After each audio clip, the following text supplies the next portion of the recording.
Hey everyone, Sawmill Charlie. Well, it's another Friday night. And everybody, hey Sandy and Mark and Todd and Randy and Matt. And there's Nancy. Jumped over here to the dark side. We anyway, go ahead and get the link put up. And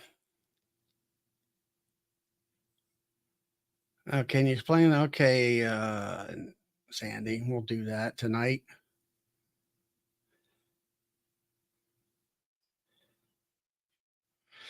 All right, maybe some of the folks will. Hey, there's Brian and all that. So let me grab the we'll get the links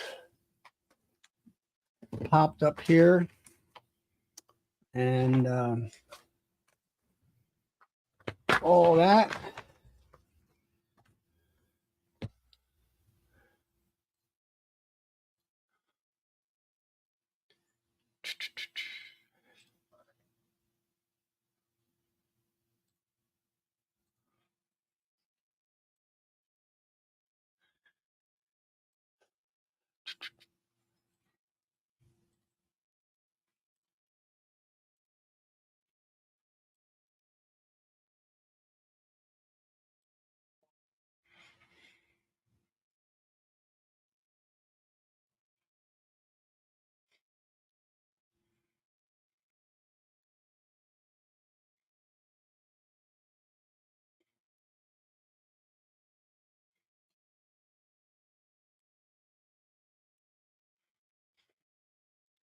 All right, the link is pinned to the top.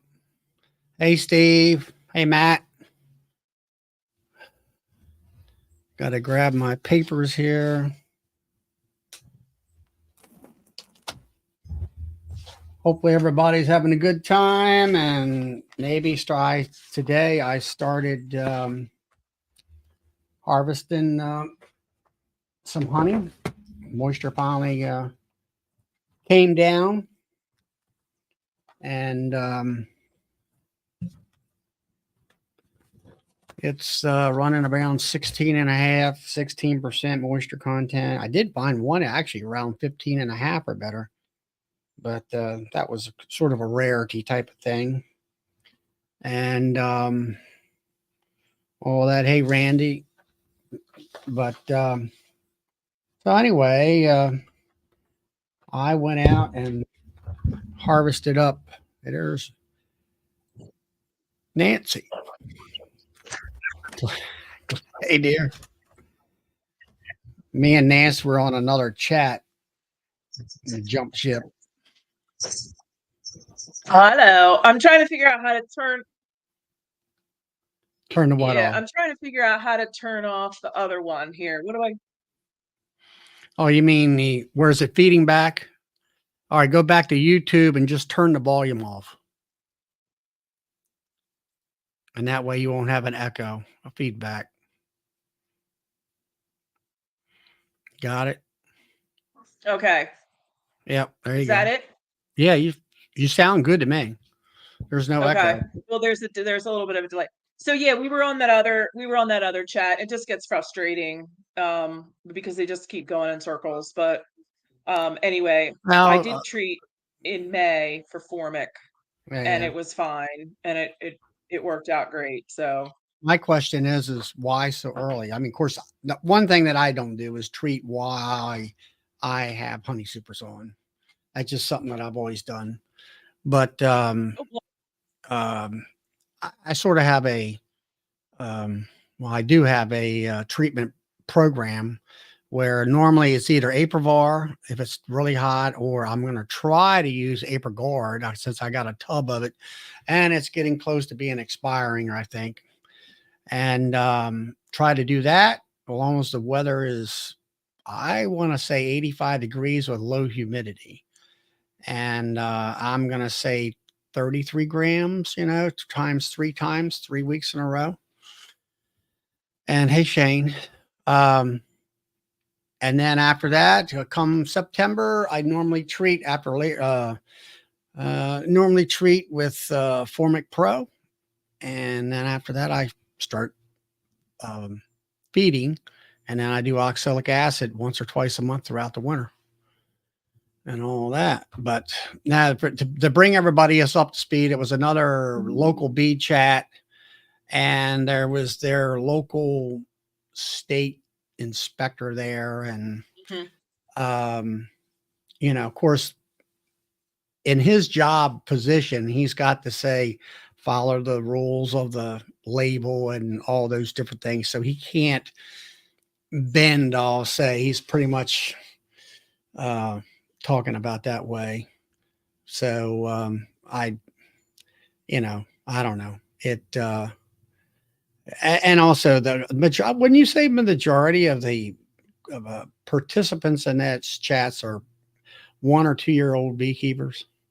Yes. Even they might be having 5 or 6 years worth of beekeeping experience, exactly. but they only have 2 years worth of knowledge. That's correct. That's correct. And that's what that's what some of those chats cater to, is the new beekeeper. Because it's just Pretty much much all of them do. simpler. You don't have to get into all of the nitty-gritty and like actually, talking about stuff when you're always referring to the new beekeeper. So it just gets frustrating. Yeah, that's why my chat, I try to. I mean, I'm here to help anybody that's brand new or anything like that. If you got a question or something, but my main chat is a intermediate to advanced chat to Yes. talk about the nitty Thanks. gritty, and a place for us experienced beekeepers to come and talk amongst ourselves and get information and all. It's just like the one lady to be, and another thing for the folks listening in, there was one lady and she was talking about April guard. And we were talking about the temperature, and yes, the label says you can put it in at 105 degrees, which I would never do. And anybody that listens to Bob Benny, he says if it's over 90 some degrees, he wouldn't put it on the highs either. And Kathy pulled 50 frames of honey today. All right. I actually pulled 11 supers today. In my video, I said where I was pulling off of the new double deep hives. I pulled all them off except for one down the row and one of the double mediums. And it looks like to me they're all drying. And then I shifted all of my ventilation shims to the rest of the hives while I'm processing this. I'll let them ventilate and dry down some more. But anyway, back to where we were at with this other club. I asked her, they were going to say, well, the label says this. And I'm like, no, I want to know what you do and what temperature you apply it on. So, got your patty smacked for that, didn't you? Oh, no, they didn't want to talk about that because, it's like, hey, what works for you when you don't kill your hive? And it's like, that's what it's all about. It's like the one guy, the inspector, said he thinks that humidity plays a big part, like in Mite or Formic Pro. And I'm like, yeah, I've been telling that the last 2 or 3 years. Yeah. And I got mine on early. You asked me why. I got mine on early because I could just tell here in the Northeast. I'm Southeast Pennsylvania, but for the national shows where I'm in the Northeast, I'm about 2 hours, 2.5 hours north of Charlie. But everything was indicating that it was going to be a quick year. It was going to be fast and furious. So instead of waiting until the end of June, early July, I thought, you know what? I'm going to slap it on in May. And I'm not the best at mite counts. I lost my little tester and I just bought a new one for $30, which really gets my goat. I was holding off on that little plastic yellow jobs. Oh, I have a yellow one that's in a really safe place right now that I can't even find it. But the blue one, the little blue one, that holds that's $30 for that little plastic piece of Darn. But anyway, so I did buy a new one, and I will go back to testing, but and that's another thing that I would get beat up for if, I treat for mites and I don't test. Well, okay, sometimes you just don't have time to test. Well, I'm running 30 hives. Yeah, I don't really do a whole lot of testing myself, but 3 years ago I was tested by the government. I'm supposed to be my local apiary inspector is supposed to be coming in and pulling samples for the what's it called, the National Honeybee Survey and all that. So the last time they did it, I got the reports back. My mite infestation was a 0.2. They recommend a 1.0, so I'm below that, below the national recommendations. And I'm thinking to myself, well, that just proves my mite treatment program Protocol. works. Yeah. It works, Yeah. and they talk about, my question to the folks that was on the other chat was, and I didn't say nothing to them because I just find you're better off just keeping your mouth shut. And but even though they won't learn anything, is that why are, I says, did you treat throughout the winter? Like they all have that thing about the oxalic acid vapor where you, what is it, treat every 4 days for 5 times or something like that. Well, they say every 5 days for 5, but it's not. It's 3 days because those founderous mites come out, and if you wait 5 days, you're never going to get ahead of it. It's 3 days for the mites to come back out and go back into other cells. So if you're waiting 5 days. In past years, I thought it in my head that I could treat twice a week for 6 consecutive weeks, and that I would have the same effect as, let's say, Aprivar, where you're constantly killing the mice as they come out of the cabbage. Well, guess what? It didn't work. Did not work. And I finally learned to listen to the science folks. And just like Brian from Flower Street out in Colorado said, you do it in the wintertime where you can get the highest kill, which is about 95% or so, 98%. So I treat at least once, twice. I try to treat every couple of weeks throughout the winter if the weather conditions are where it's 45 degrees Fahrenheit, and it works for me. And as far as mite counts, I always clean my chloroplast board off the bottom, and then I see what the drop is about 2 days later, 3 days later, and that gives you a pretty good indication of what infestation is. I had one 2 years ago where I did formic and then Aprivar, and I had one nuke there that was just riddled with mites, and it took me 3 or 4 OA treatments, and I'm talking 3 or 4 days apart, in order to get that hive under control when it came to mite drops. And then the following year I did Aprivar early because it was hot, and then I did Formic Pro later, I'll say September, I believe. And then when I did OA in the wintertime, I might seen 20 mites on a drop board, which is nothing. And it definitely proved to me that Formic Pro works good. And I don't think the Aprivar does as good as they say it used to.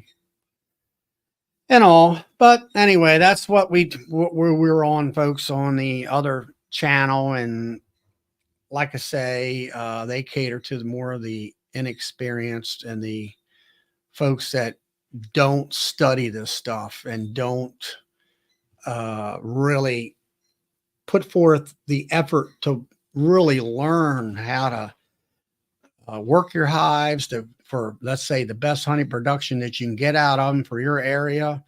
And they don't study how to use the different products the best way, and things of that nature. And but like you say, most folks in that chat might have 4 hives on the average.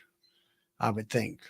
And like Nancy has 30 plus. I've got right now about 28 to 30. And Yeah.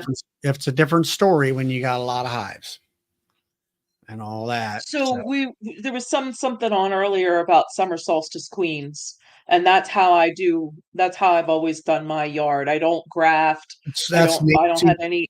Yeah, she's out in Western Maryland.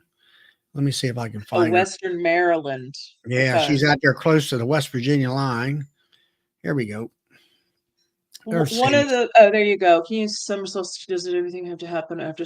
No, it doesn't. So so Charlie, do you do summer solstice queens? No, I haven't. No. So I don't graft. That's So another thing that's a learning curve that I learned the hard way this year, and I had to get fresh queens as quick as possible in order to get my whole hive or my whole apiary back to life.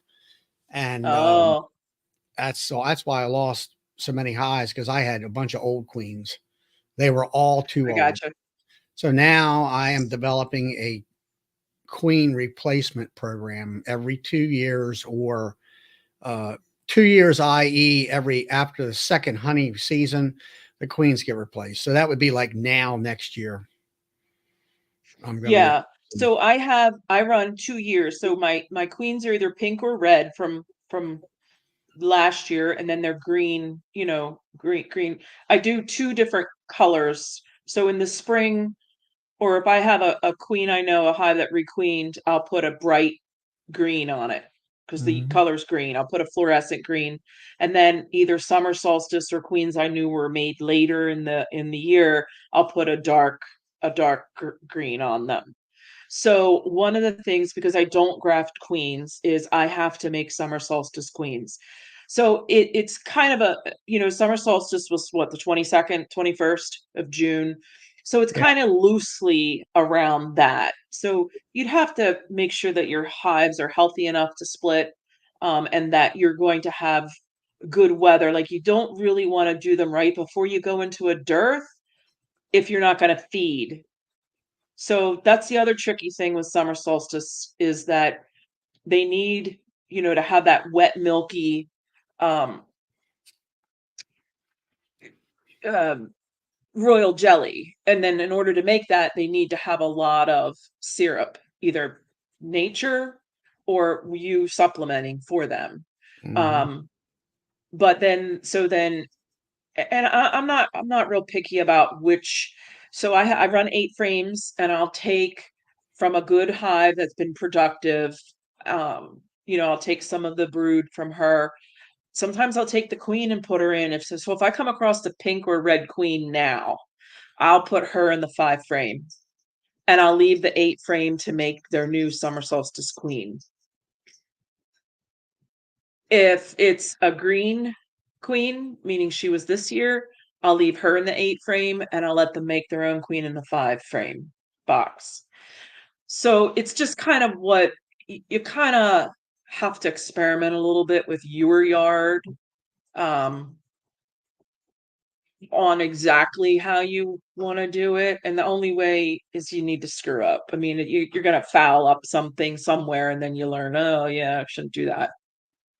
But I love it. It's my way of requeening my yard. So by next spring, then, if I come across any red or pink queens, I'll pull them from my yard. I don't kill them. I'll just pull them.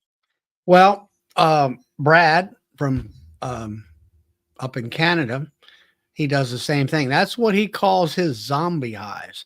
Take that old queen out. She's still going. Put Yeah. her in the nuke. Now she might be one of your nice resource hives for a while, Yep. and then way you can get the most out of her while you've got a new fresh queen in the hive. So And they will decide when she's done.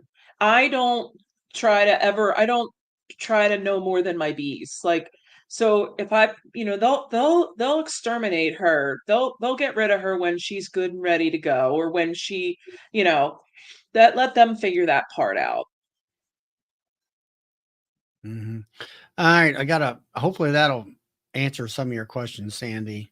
And then we got Matt here, and he's afraid about using Aprivar. I'm not Aprivar is fine. I think for now. I mean, um, I don't know. I've got several packs of it that I got to use, so I'm going to use it, but I don't rely on that only treatment to treat my hives. I rely on three main treatments. It's either Aprivar, along with Formic Pro, along with oxalic acid in the wintertime. Those are the three that I use. I will be trying to use ApriGuard, which is thymol gel. Um, the only good thing about Aprivar is when everybody liked it because you could throw it in the hive, come back in 6 weeks, and you didn't have to mess with the hive for 6 weeks. That was the biggest thing, Matt. So if you got the stuff, Matt, go ahead and use it. Put at least 2 strips in a five frames of brood. Now, clarification on that. If you got 2 boxes, let's say 2 10s or 2 5s, and you got 5 frames of brood in the bottom, open, all stages, and you've got 3 or 4 frames or 5 frames of brood in the top, I'd be putting two strips in the bottom and 2 strips in the top, around that brood area. That's what I do. You can do what you like to do. And then Tom here says he follows books. He doesn't follow the books or the scientists. He only really experienced beekeepers. I'll have to kind of agree with that. And like somebody like Bob Benning that's talking about ApriGuard, thymol, where he was in the one video talked about his friend out in the Midwest, I'll say Oklahoma area. It was close to 100 degrees, and he put that stuff on those hives, and basically they either absconded or they died because of the vaporization of it. And he told the guy, he says, man, if it's anywhere near 90 degrees, he said, I don't put it on there. And that's where I'm coming up with the fact that I would like to see the temperatures around 80 to 85 tops. And in that way. And I would also make sure you do it in the evening, like right now, where it's cooler. So you have at least 12 to 16 hours for that stuff to kind of vapor off a little bit for the initial effect. And then Tom talks about he does most of his queens after the summer solstice and gives him more springtime to manage hives. Yeah. So there's a perfect example of how Tom has adapted a system or a theory to his yard. Like he knows that he has to do them a little later. As far as what managing a spring honey hive, I guess is what Yeah, right. So whatever his objective is, whether he's a queen breeder, whether he's, a nuke producer, honey's a honey going honey's, producer, and all that. you yeah, you can take then, and like the summer solstice queens aren't it's not that rigid. It's flexible. So, he's still doing the same theory. It's just a little later because I think Tom's what in Southern Ohio. He's in Ohio. Yeah, he's kind of Yeah, like he's a little bit west of. Here comes Tom now. Hey, there Tom. he is. Hi, Tom. Hi, everybody. Hey, Nancy. Can't Um, hear you. yeah, turn it up a little bit more, Tom, on your volume. Settings. Yeah, let me do it. How's that? Yeah, it's good. There you go. All right, Tom, give us your detail on how you raise your queens. I presume at this time of year you're making them now. Yes. And I do things a lot different than 90% of everybody with good success year in, year out. All I right, go so ahead, tell us the process. I do single brood management all year, Okay. basically, except for summertime. When I pull all my I just, for my honey, I do single brood management. When I pull all my supers off, which I'm going to do it here in the next week, I take the queen excluder out and I put that double deep back on. So I go with a single deep, queen excluder, another deep. Then I do all mediums on top of that. So then I start feeding them basically after that. And I want them to pack as much honey as they can in both of those boxes, at least half bottom and half top full. Because I've already noticed my queen's already starting to slow down a little bit. There's not bricks and bricks of brood. There's only 2 or 3 frames of bricks of brood, not 5 or 6, just 1 or 2 or 3. Then I pull all the honey off. I don't leave them any. I don't go into the single brood to take any honey, but there isn't any honey in it, or very little. So then I go ahead and graft after I time it with my pulling of my honey. I graft, which is summer solstice, basically queens, and I make splits since I've now pushed all those bees down into 2 deeps, and then there was 4 or 5 frames of boxes of bees. I take 2 or 3 frames out of every one of those bottom singles, and I make splits with them. And then I get into the fall time, and as long as I can go, maybe October 1st, I go ahead, put a shim on that bottom deep box, and I put 2 sugar bricks in there. By then, that box should be 8 frames of sugar honey from the top and from what I fed from the bottom into that bottom box. And I leave her 1 frame to lay on from October on. Yeah. But then I put a double screen board on, and that other deep box now has probably anywhere from 4 to 6 frames of honey left in it because I moved some down below to fill that up. Then I go ahead and take my nuke from my mated queen that I grafted, 2 months ago, and I put that into the top of that double deep. Then I put another shim on top of that, and I put 2 sugar bricks on top of that. Well, I'll feed them until I have to as long as I can, and then I put 2 bricks on top of that. Then I insulate the top of the boards, and that's how I overwinter. Yeah. So my old queen's, my zombie queen is down at the bottom. My new queen is up on top when I go into winter. Then in March, about the 3rd week of March, I'll go ahead and pull that box off. As soon as I know the winter's good. It's usually about the 3rd week of March for me. I go ahead and take that bottom zombie queen, which is a good queen. She went through 1 flow, and put her in a nuke, and I sell her. I take the 4 frames out from the middle with her. Then I take the queen from above, my new queen, and I put her right down in the bottom box. I put the queen excluder on there, put the deep back on, and now I'm ready for the flow. Unmute yourself, Nancy. Sorry, there you go. I was listening, but I have a question. So when you go over into winter, you have a double deep configuration, correct? Correct. With a double screen board in between. Ah, gotcha. That was my question. I gotcha. So yeah, my question or concern is like last year, I had a queen here, and that was for I don't know what it was, but early that year the drones just left, and I don't know whether it was because of the weather conditions, it was too dry or what. But by what time of the year are you having that new queen mated by? Are we talking in June? Since I grafted now, she'll be having her mated flights about the 3rd week of August. It's middle of August, which is plenty early. I mean, I usually can get queens mated pretty good to about the middle of September.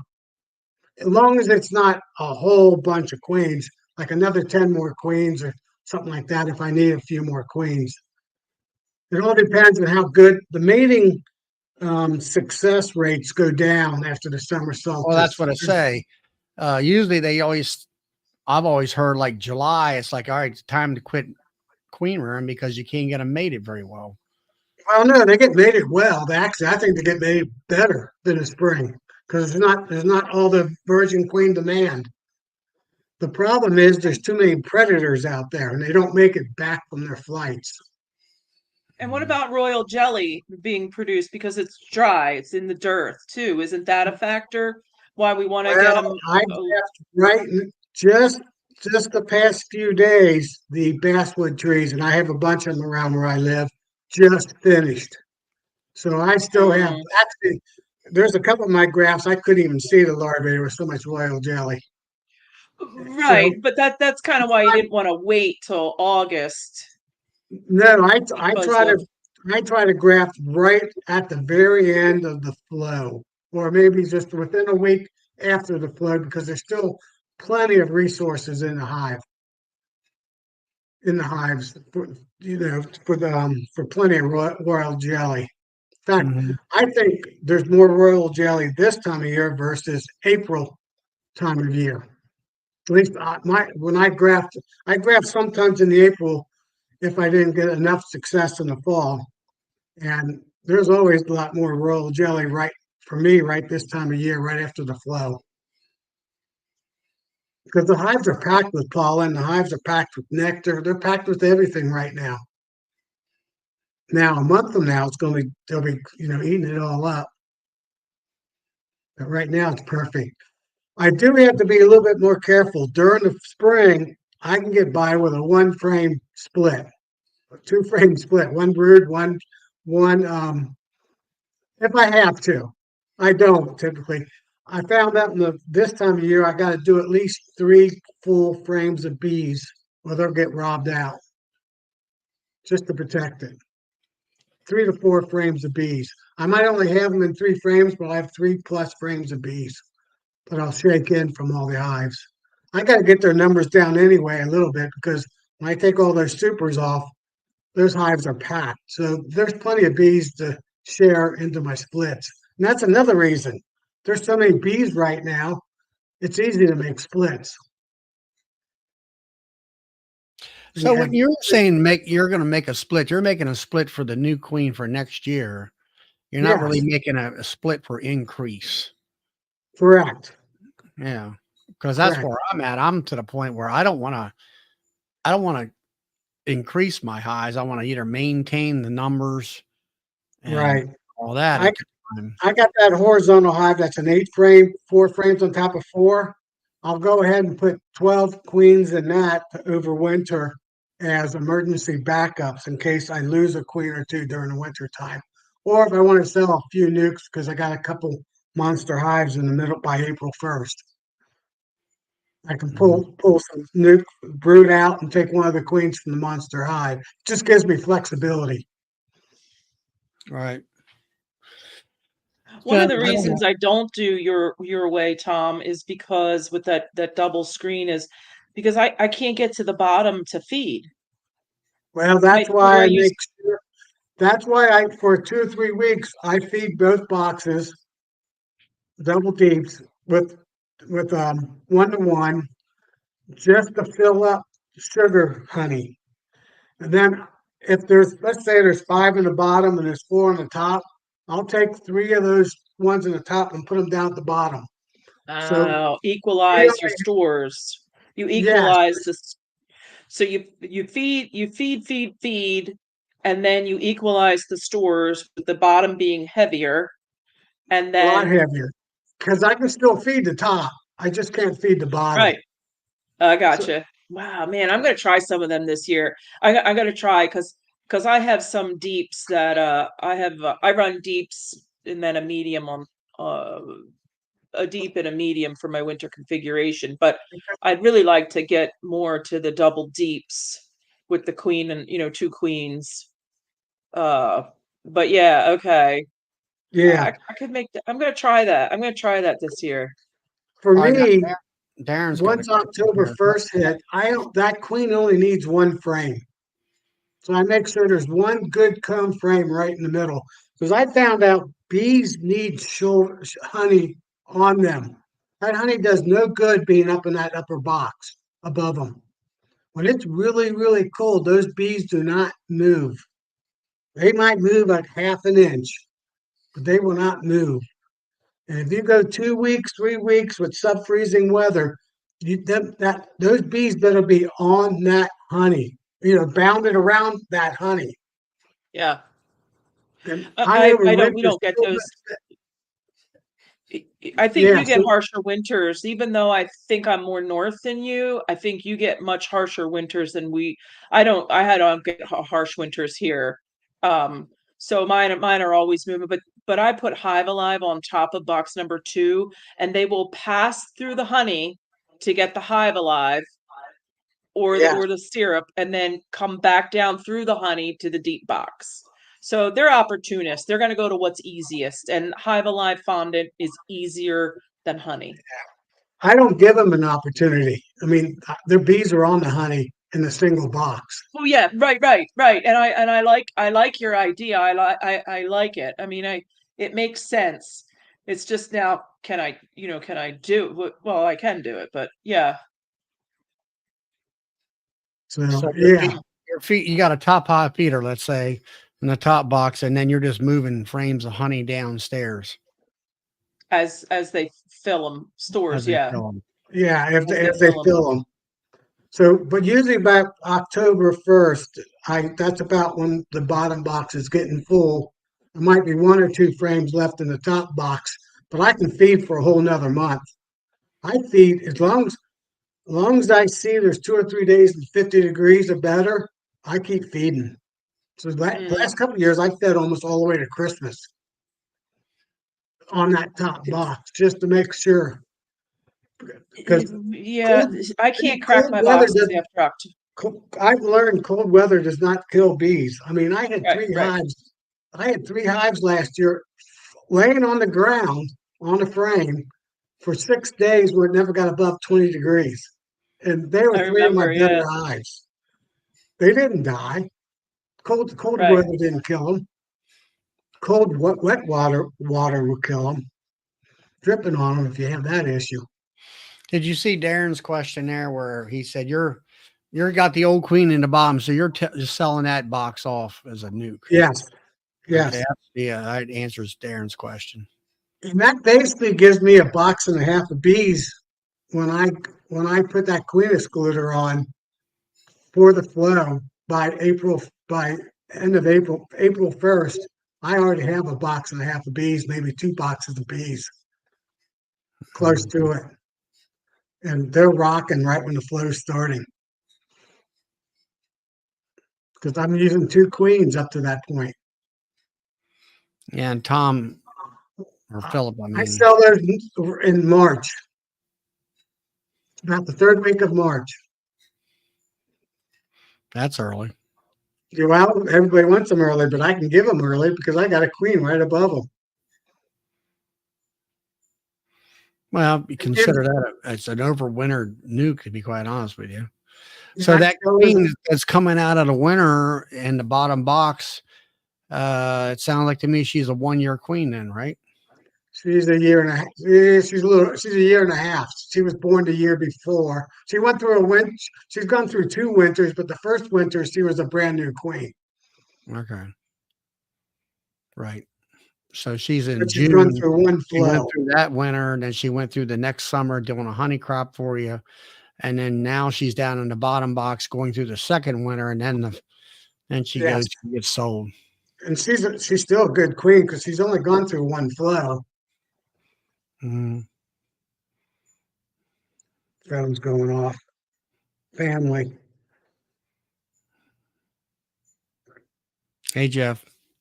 Yeah, so you won't find any of that in the books.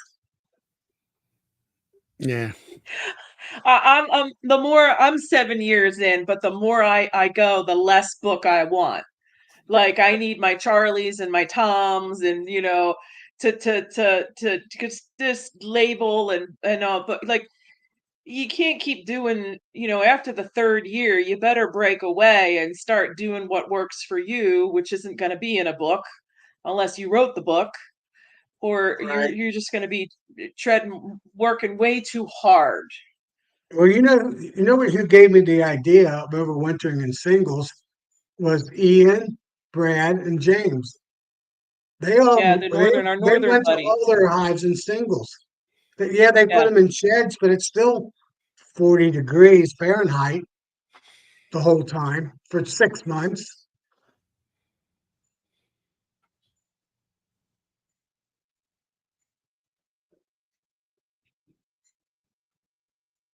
The hives are too And the big. honey is 14%. It is pro.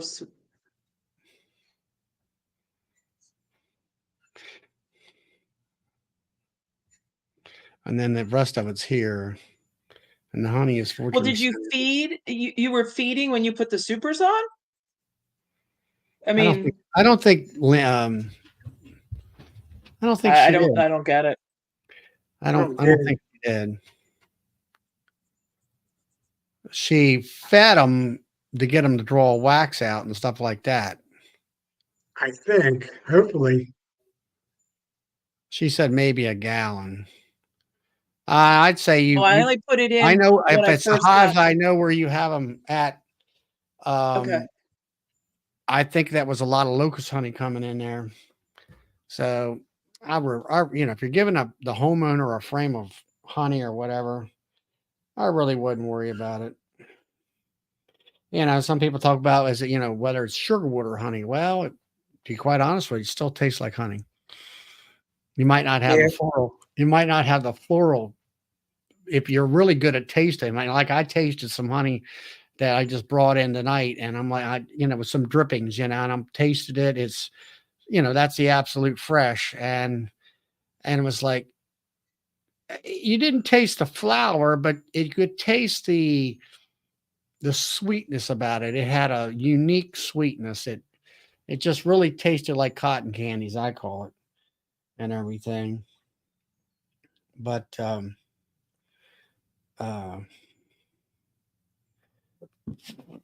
I would really,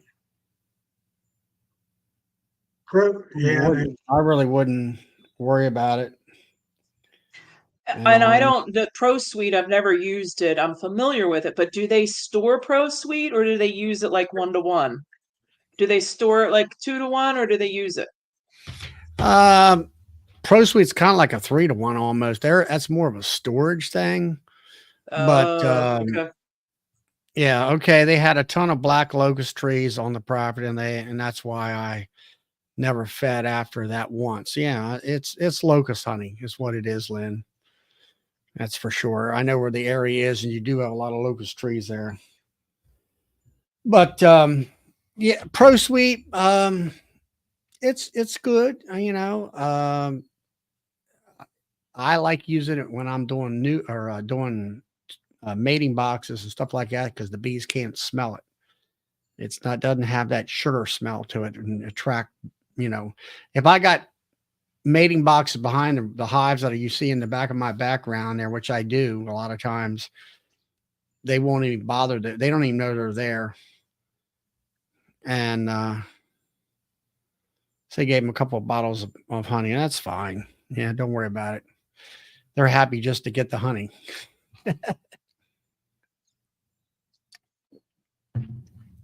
Pro Suite's okay. I don't know. I wouldn't feed it as far as winter prep. I just use sugar. It's a lot cheaper.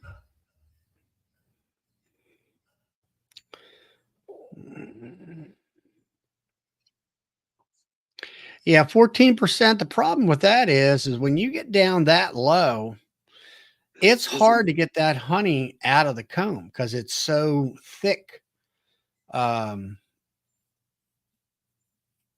I don't know. Yeah. They say around 15%. It gets a little bit.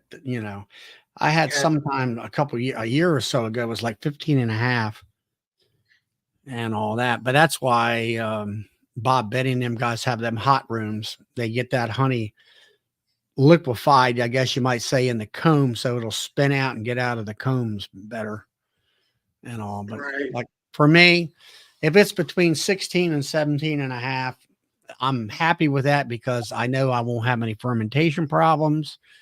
Like I said in my video I put out this week, about 2 weeks ago, I did some capped honey and some uncapped honey. And the capped was running 18 and a half, and the uncapped was 19%. And I pulled it today. When I did that video, it was running right around 16 and a half that I could see. It was a little hard for me to see in that refractometer. A lot of time, the main thing I found is I got to take my glasses off, and then I can really see better and all that. Hey, Alex. Hey, Alex. Good. Glad to hear that your splits turned out with your mated queens and stuff.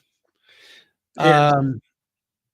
But anyway, I pulled those hives that I had set in the video, and I did.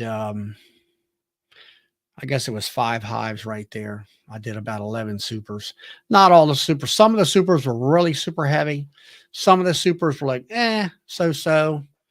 I think some of the frames are not even filled, and some of them supers, I guess, I haven't really had time to check and all that kind of stuff. And hey, Brad, and Yes. and that kind of stuff. So this is my busy time. I'm ending my 2024 season by pulling about 58 boxes, I believe. Yeah. And then I'm grafting to start the 2025 season. So my 25 season started today. Yep. And Richard says the solar wax melters are the best, and I'll have to agree with him there. Now, Nancy here was the one in my video that gave me the idea of taking my queen excluders that are laden with wax and propolis and put them in my solar wax melter, which if you got a really super hot day, it'll melt that stuff out in 4 hours. If it's just a relatively normal hot day, one queen excluder a day will clean up just as clean as you could ever expect. It's really good. Here comes Philip. He's out in Texas. What do we do? Yeah, that was my aha moment there, putting the queen excluder in the wax melter. Hi, Philip. Good job, Nancy. Hey, Nancy. Hey, Tom. Where are you at, Phil? I just got to the farm. I'm just doing my first walk around. Yeah. What's it, about 65 degrees out there right now? It's not bad right here. The sun's dropping down, and I think it said on my truck it was 93, but when I was coming through Dallas, it was saying 104 on that dashboard thing. So it says 93, which feels like I need to put a sweater on. So no, it's not bad. I'm going to walk back and see if I had a couple of caught swarms when I was out here 3 weeks ago, and just want to make sure they're still there before I get up early in the morning and try to move them. Right. Have you finished up your honey flow, Phil? Yeah, it's done. But I didn't have any honey to speak of, at least as of 3 weeks ago out here. I mean, it maybe 5 or 6 boxes worth. I don't know, but not much for the 20 or 30 colonies that I have out here. But the mesquite was blooming really good then, but that bloom's is gone. So whatever I was going to get off of that, I'll see tomorrow when I go through them. That's kind of the last gasp to see if I get any honey. But yeah, with all that rain we had early on just really sunk my ship. Right. And I got one question here. Has anybody harvested honey, and how was your takes and stuff? I'm just getting started. I think that, everybody here on the channel, from where Tom is out in Ohio and Missouri and all the different areas there, that because of the rain, I'll say honey production, I'll say is a third less this year across the middle to eastern half of the country of the U.S. I can say that. I'll tell you more about it in a couple more weeks. I'm having my fingers crossed that maybe I'll get 500 pounds, half of what I did last year. And I think mine's going to be close to a 2/3 down. 2/3. You figure that because of water situation? Yeah, just because every time that we get a good bloom, that it would rain. It was raining every 2-3 days all through the spring. I never It's a, would have thought rain would have affected us that bad. It just kept coming. It wouldn't stop coming. it'll Okay, wash let's the see mold here. right out of that plant, whatever it may be, and that's what happened here too. Hey JW, uh, Yeah, I So don't I know how they're managed to doing. get 2,000. Couple of I days. managed my yard to get 2,000 this year, which would have been double. And I didn't get what I normally get, which is 1,000, 1,200. I didn't get, I'm running right around 850. I mean, I have 6 or 7 supers, well, plus 5. I got about 12, 13 supers that I have yet to harvest, but they're, so yeah, I don't know. I'll be lucky if I get 1,000 to a little over 1,000 this year, but it's down for us up here in Pennsylvania. Yeah, I harvested 3.5 supers last Saturday, and I only got 57 pounds out of them. And I might have Oh another 20 yeah. pounds or so on my colonies. And I got 280 out those same a similar number of colonies last year. So yeah, it's way down. Yeah, the frames are light. The frames are lighter is what I'm but I want to back up to the solar melter quick because I had another observation with my solar melter, and I wanted to hear if any of you guys have had this experience. So last year, I put some mediums in deeps so they would draw that out, make some drone comb. This year, I was able to cut that off the medium. So when I put that cut off part into my solar melter, it would not melt. really, and So it would it's take, brood comb, right? Yeah. yep, drone brood. Yep. And I cut them off and I put them in and they don't melt. They become very Yeah, brittle. And when I scoop them out, they like disintegrate more or less, but they did not melt down. What is that? Now I had you're that happen to me last year, and it finally melted after like 5 days. It stayed forever. It just kind of hailed, and all of a sudden I went out there. But of course, it was probably 108 degrees here. You probably don't get Yeah. that hot there. And the cappings were all melting down through and doing, their deal, but and other wax, but this just would not. It changed appearance. Like, I mean, it got dark, and brittle, but it wouldn't melt. So I'm curious. And it wouldn't have had a lot of rotations of drone brood emerging out of it. Like, was there a lot of larvae in it though? That's what I was thinking. yes, there was And I some, was wondering whether the some, larvae kept it moist and it wouldn't, let it melt because of the moisture of the larvae until it dried out. huh. I just saw that. I thought I'd bring it up next time we had a chat. And now I did cut one today. I cut another strip off and I just laid that on a box. So maybe I'll let that dry out more and try again. But the first 2 times I did it, it wouldn't melt. Yeah, Maybe I I just think didn't leave it in long. Nancy, it might have had too much cocoon in it. I know my very black frames don't work very well in the solar melter. It takes a lot of heat to melt this black stuff Yeah, because I think it's all the cocooning. yeah, I have to boil yeah. that stuff. Oh, I just threw it out to the animals or whoever wants it. Yeah. I don't have swarm traps. I don't have my property isn't conducive to swarm traps unless I want to climb a ladder 60 feet, and I'm not doing that. So I don't have any, See, you know, that's another book myth that everybody reads and follows. I did 29 swarms this year. I caught 18 of them in 8 traps. None of my traps are higher than 5 feet. Most of them were on a chair or on a cinder block. One of them was on the ground, and none of them were in woods. None of them. I put all mine by structures, buildings.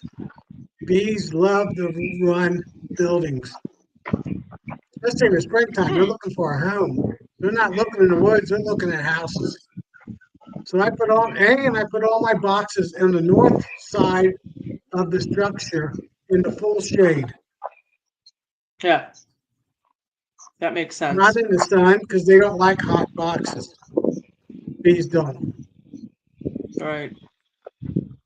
And I catch a lot of swarms in those boxes. Yeah, question for I think I'm pronouncing this. So is it Jeremy Hartzog? I think is that the first name is right. Nancy, you see it? Oh, Anyway, he says in South Alabama. Whereabouts in Alabama are you? I was just curious. His best friend lives in Northeast Alabama. Mm-hmm.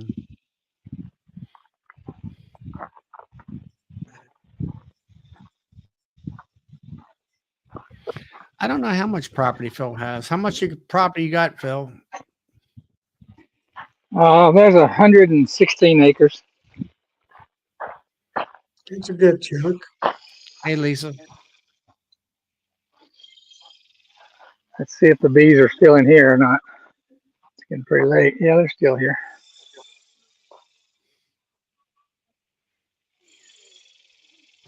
Is that a yeah, double I'm gonna have hive? to run. I have to check my yard one last time, and then I got to come back in. So I'm gonna sign off, and then I'll All see right, you Nancy, in good.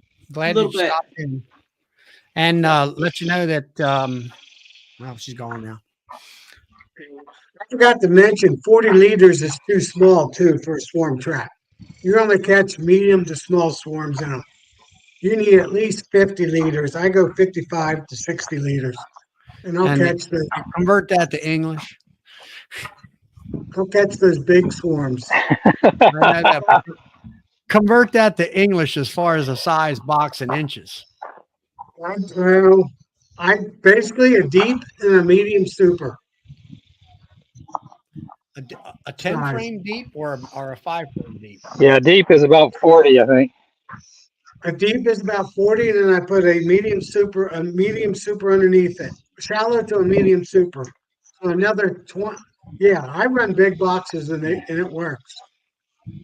Well, no wonder you put them on chairs and stuff that big of a box. Well, I also use plastic totes. 18, 20-gallon totes. Mm. So they hold 9 frames across, and there's about 5 inches below it. Yeah. So they're nice and light. And you tell people, say, they won't like going in plastic. Well, prove me wrong.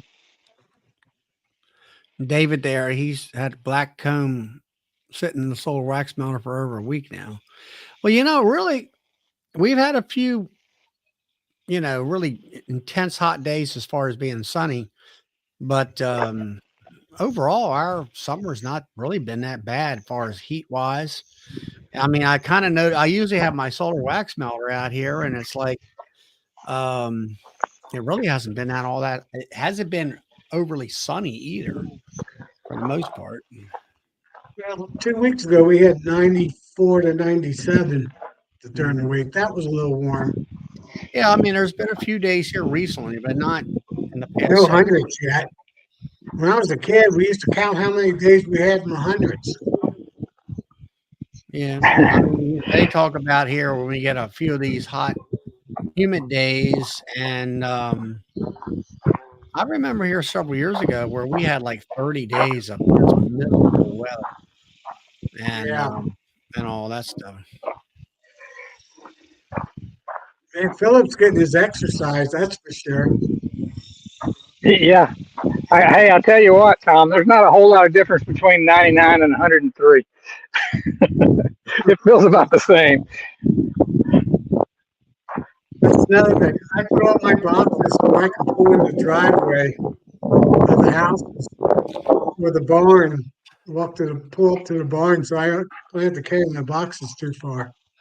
So, Philip, where are you going now? Are you going out to some hives, or are you going back to your car, or what? Well, I went to one of my apiaries in the back here. I checked my 2 swarm traps to make sure they still have bees. I'll probably move those before daylight tomorrow morning. I'll move it down to my new yard that's like a mile and a half away. and then Mhm. then I'll come back and get into it. There's some milkweed out here. Is that what it does when it blooms? I don't know. There's Yeah, that's that it. pod there. That pod there hadn't opened up. Does it open with all that fuzzy stuff, or is Yeah, when they open up, there a they have flower? stuff. Yeah, I saw that seed. Yeah, I got a question here. David Lewis, he said he's melted a couple buckets of comb in his hot box. David, how hot do you keep your hot box as far as when it comes to melting your wax? Yeah, yeah, Shane. Um, yeah, I'm happy just the way it's been here lately. It's been a few Philip times. needed to get his 100 ATV out. His Yeah, quad David said out. 160 degrees. That's pretty hot. Yeah, I'll be getting it out either tonight or for early in the morning time. Yeah. Yeah. I like to walk back here when it's quiet because sometimes I'll see some wildlife. Mhm. Get the ATV out, you don't really see anything. Right. What do you If got you out do, there? But you it's get I the guess tail some running. kind of deer or something out there. yeah, we got whitetail deer and we've got pigs and rabbits and raccoons and skunks, Mm. stuff like that. I was Yeah, just trying to show you guys a dragonfly. We got lots of those out here right now. yeah, that's kind of hard on your queen rearing operation. That's for sure. Lynn says that Yeah, those I'm not trying to pods, rear queen. yeah, those um, pods of seeds. They were seeds that you were showing. Those little fuzzy things. They blow around and drop into the ground. Hopefully, they'll get buried into the soil. And We'll have more weeds next year. Yeah, there's a bunch of that out here. Yeah, I got a bunch of thistle, and it's all doing the same thing right now, blowing all over the place. JW wants to know, Tom, Yeah, whether or not a bunch of fellow beekeepers in your area where you're catching all their bees. you asking me Um, that question or no, Tom? he's asking me. I have my hives all over the place. Some downtown Cincinnati, some down by the river. Um, yeah, I have one next to a single beekeeper has one hive. It's by the Cincinnati Zoo. That's to catch a special swarm because they have special queens at the Cincinnati Zoo because they have all the money to buy the best genetic queens. What kind of queens do they have?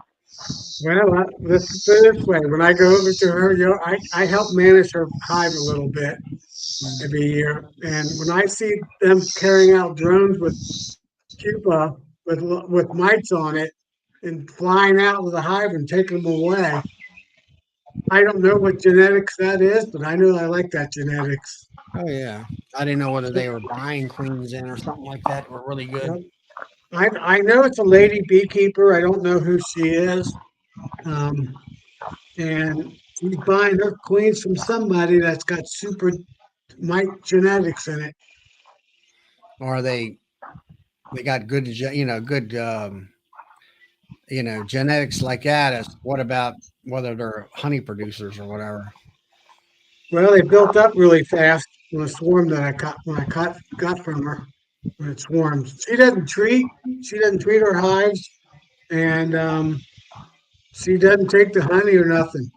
And they overwinter every year. And then when it does die after like 3 years, she'll catch another swarm from the zoo and go for another 3 years. That's what she does. Yeah, you know. You say you go help her out, dear, or she sounds like she knows what she's doing. Well, she doesn't ever go look into her box or anything like that. So she keeps 5 deep boxes on it, and it's always packed in Hmm. the springtime. So they're big hives. Yeah,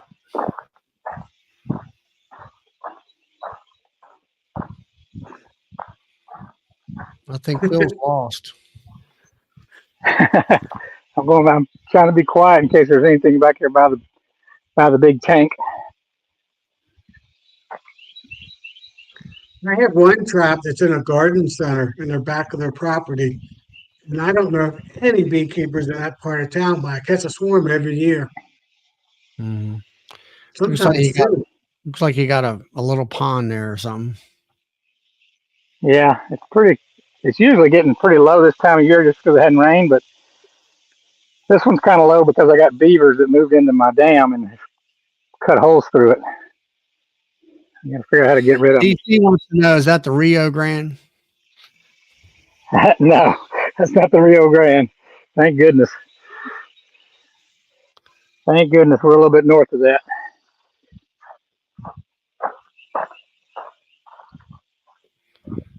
And JW says you got to watch out for that rattlesnake up there, right ahead of you on the left.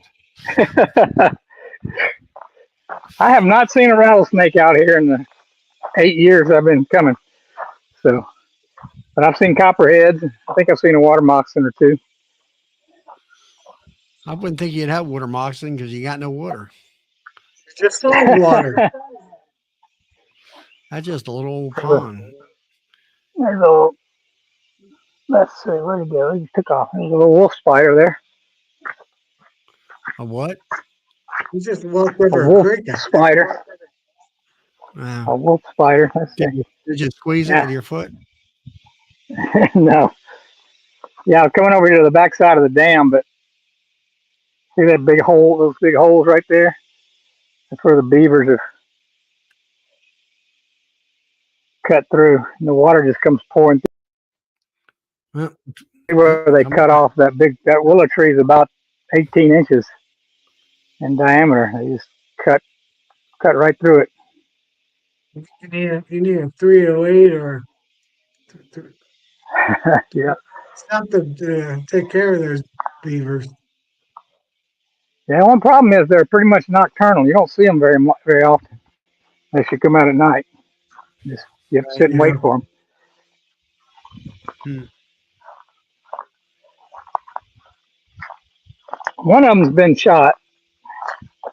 A guy that comes out here with his night vision shot it for me. What was it he shot? One of the beavers. I mean, there's a whole family of them living in that dam. Yeah. Get some traps. I got some traps, but I do have traps, but if you can't check the traps, you just create a big mess. You know, we'll catch one, it'll just sit there and rot.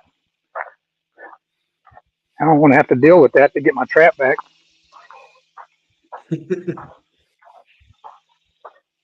I asked my neighbor, I said, will you check them if I put them out? And he said, well, I can tell you I will, but I'll probably end up forgetting. So there's a few little flowers right here. I think they call them cone flowers. Not much though. Right.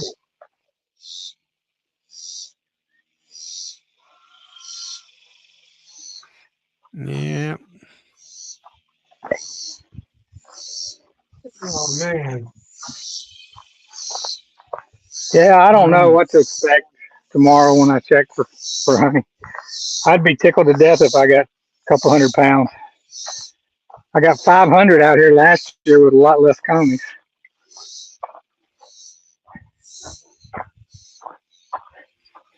Yeah. I don't think I'm that far down lost, but I don't know yet. I put more boxes on this year than I ever put on because the boxes were getting full.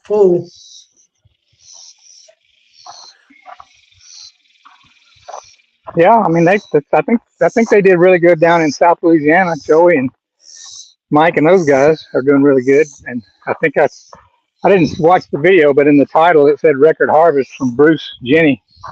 Yeah, I saw that who's too. In southern Alabama. So there's areas of the country that have done very well. Right.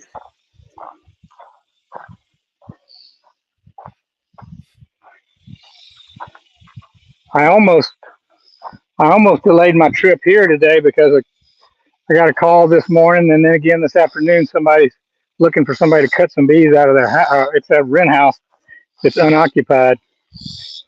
And I started to say, you know what, I'll do it for $500 and go make that before I came out, but I decided to pass it along to somebody else.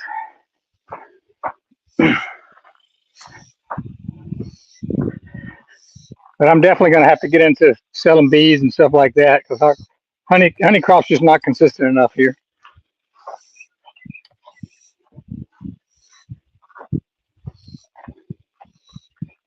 Yeah, so I do both, kind of. Yeah, I'm going to try to sell some nukes next fall. I think I'm going to try to order in some queens from maybe Hawaii and try to get them in about first to middle of March. See, I And just sell make those. my queens here, summer solstice. Yeah, I don't think that would be an option for me. I could probably, my take would be less than 50%. I bet if I tried to do that. Yeah. But I'm not seeing very many drones right now. Our bees, it'll get so hot here and so much dirt, they'll kick the drones out just like it's winter. Right. They'll go broodless and everything through August here. Yeah, in the Ohio Valley here where I'm at, we don't even get a true summer dearth until it gets really, really hot and dry. Because there's always clover, there's always sage, there's always lavender blooming all summer long. Sunflowers still blooming a little bit. This is a mesquite tree, and after it blooms, it puts on these beans, big long bean pods. People will take those and make they call it poor man's honey. They'll make a jelly out of it.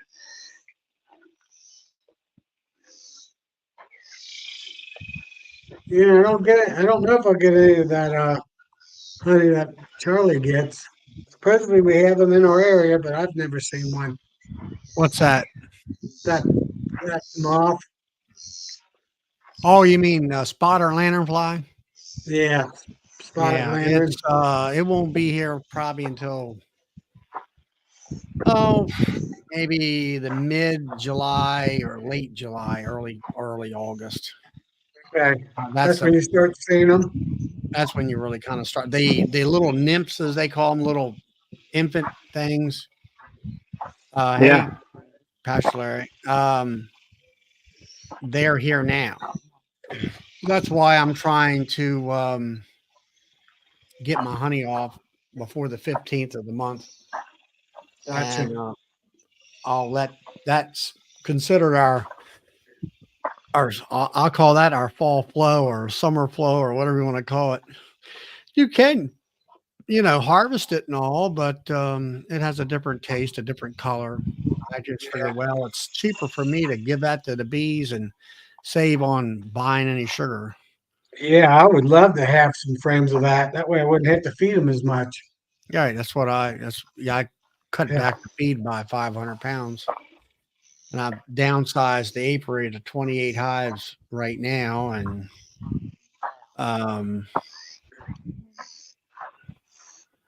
I will probably reduce, instead of buying 1,200 pounds, I'm like around 1,000 pounds. Yeah, Grammy, I don't know about, I do know this. Let's see, Wow. what's her name? She spoke at Nabi this year. Yeah. She's a science gal up in Penn State. Underwood, I think her last name is. Anyway, one of her colleagues talked to her about spotter lanternfly honey, and when it comes to the antimicrobial, antibacterial properties, the benchmark has always been Manuka honey from over in New Zealand. Robin Underwood. Thank you, Brian. And he said, you need to test this out, because he had tested it and whatever. And they found it blows the doors right off of Manuka honey when it comes to bacteria killing agent. She did find that fresh lanternfly honey is more potent than, let's say, lanternfly honey that's been sitting for I'll say 4 to 6 months. It still outperforms the Manuka honey at that age, but the fresher it is, the higher performance rate it No. is, and all that. So that's something that you might want to look into and check her. She has some videos out there on home on Manuka honey and stuff versus the lanternfly honey and all that. So quite interesting.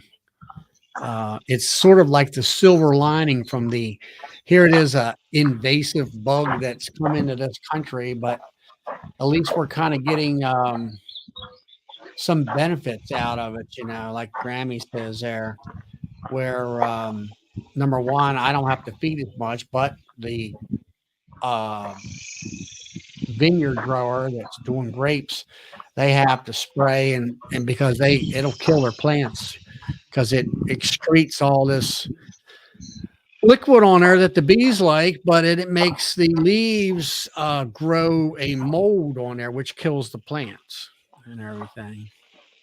So that's the downside of it. I need more bees. Yeah, So there isn't any. yeah, maybe, maybe. So you got to get inside a nice air-conditioned car, Philip? No, I did put my air conditioner. I use a little window unit, and I threw it in the window and got it in there, turned on because it takes a couple hours. And when it's hot like this, it doesn't really cool at all. It just makes it bearable. Probably gonna be sitting outside for a little while. Man. Get my, Is that the farmhouse that you're there at? yeah, this is my little cabin. It's a What's mess that right now. camouflage on the wall there? Oh, can you see it? I can't even see it. It's so camouflaged. Yeah, that person I bought this place from did that. Hmm. That's Hey, a Brian. hunting shack. Yeah, it is a hunting shack. Yeah. Brian there, he's got that new vaping smoker out there. I watched the video. I've been looking at that machine a couple Yeah. years. One of our members bought one, I think a year ago, and she really loves it. She had did a presentation in our club.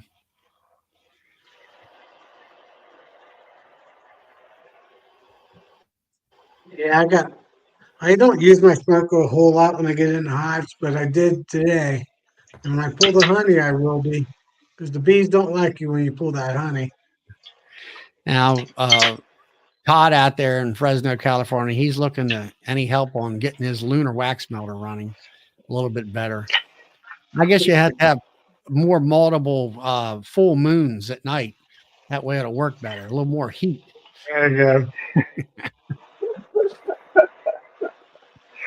Oh man.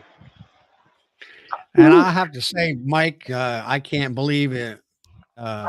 Bees, it is $300. That's what I haven't. It is a little pricey, I'll have to say. But some, you can do a lot of pine straw if you can find it. Right around me, it's a little harder to find right now. I'll have to wait till this fall. You get some more and put it in bags. You know what I use in my smoker? Dryer lint is my starter. And then all my branches that fall down in the springtime from my oak trees and maple trees, I just break them into little 3-foot piece, 3 to 4 foot pieces, and I just pack it with branches. And that smoker will last all day. Yeah, and then Brian says from Flower Street that Todd, you need to try to align it with Uranus, like whatever planet that is. That's a good one. Philip must like that one. He's laughing all crazy. Yeah, that's funny. And Yeah, pointed at Uranus, and it might work. Oh man. but so anyway, yeah, I was hesitant about pulling supers, because it was so wet. Some of the honey was testing wet, but now since I've got it in here and I did pull, I went through a couple more boxes and some of, a lot of it was capped that I did test. It was capped honey and it was 16. I'm real happy with that. Some of it was actually 15. Hey, Brad, and all that. So I might have to wait a little bit on pulling those top boxes. I might have to pull the bottom boxes because the basswood trees, this was probably my biggest year with the basswood trees bringing in nectar. We had just perfect dry sunny weather. so you And got a bunch of basswood trees, or you just have one magical one like Alex got?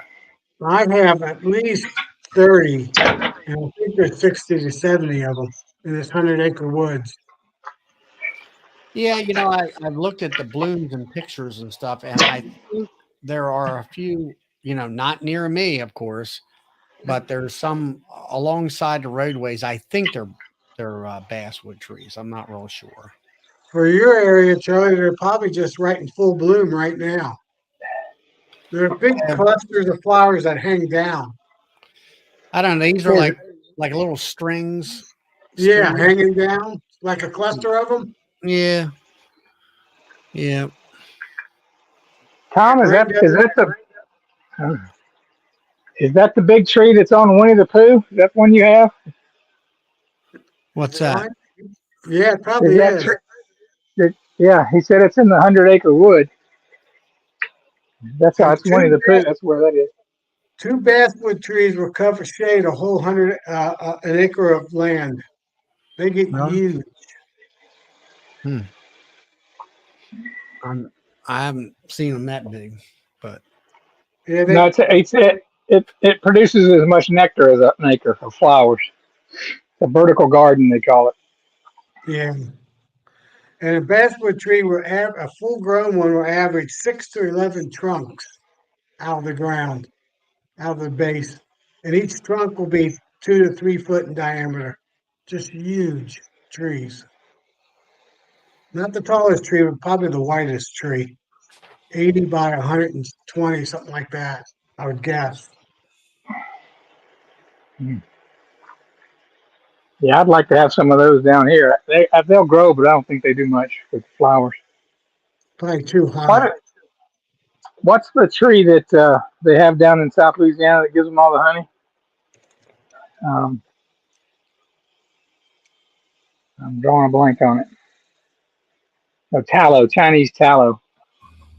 I was in Irving, Texas, which is near Capel, at a Boy Scout meeting, and I came out and I looked up and saw this big, huge tree with all these tassels hanging off of it, and I took a picture of it and ran it through my little picture of this, and sure enough, it was a Chinese tallow tree. I was like, man, I'd like to have this over close to my house. I didn't know we had them up here, but they had one there by that church. It was probably 50 feet tall. Yeah, I think it was Lee was talking about that. Lee, and then maybe Brad from Cajun Honey. I don't know either. Some kind of a bloom problem with it. I mean, I know it was frozen. You got frost last year, and then I think they said it got too much rain. And then I think there's something now. It's like it's too much rain, or those storms that they had down in the deep south. Oh, okay. Yeah, might have blown the tassels off. Knocked the dickens out of it and stuff like that. Hey, nature, sweet bees, and all that, and all. So I don't know. Yes, Morris says he has a basswood tree, 60 feet tall, 60 feet wide, with 7 trunks. Wow. And I think they get up to about 160 to 100 feet tall. They're big trees. big wolf trees, and with tons of flowers when they bloom. Yeah, a lot of the folks in our area, they had, and I should have done this years ago. I could have had BB trees and big time in bloom. You know, they're considered invasive from Japan or wherever they come from. But they're a great fall nectar source. The bees just love them, and they um, could have been in pretty good sized trees by now, but we didn't do that. Too late Right. now. But When I was dumb 30 years ago, I planted a bunch of white oak trees. It's like, oh man, I wasn't a beekeeper then. are they growing? Any good? Any are they bushy type white oak trees or what? Dude, white oak trees will get 100 feet tall. They're Mm. big trees. Yeah, I saw was it Johnny Walker's video on the mimosa tree. I started thinking I ought to plant some of those out here. Yeah, you know, there was one in my yard at one time, and it just kind of died and broke. It kind of, I think it was like a crotch, and it just broke off one time, so we sawed it down. And then I've noticed here recently, there's a formosa, I mean, some wild formosa trees being grown. Did you Along, say Formosa? Because he said that's what some people call it. I don't know, That might be what it's called. formosa's all I Yeah, know. yeah. He said that he Anyway, talked. I take notice of them now, but Yeah, they're in the not South like, we call it. Yeah, we call it mimosa with an M. But he said that that was a pronunciation with the F. Some people call it with an F. we always say formosa, but like you say, if you look at the spelling of it, it's mimosa, I think. I'm not Yeah, sure. I think that's just two different areas calling it. And there's also it's called a Chinese tassel tree. They call it. Where those little flowers look like tassels.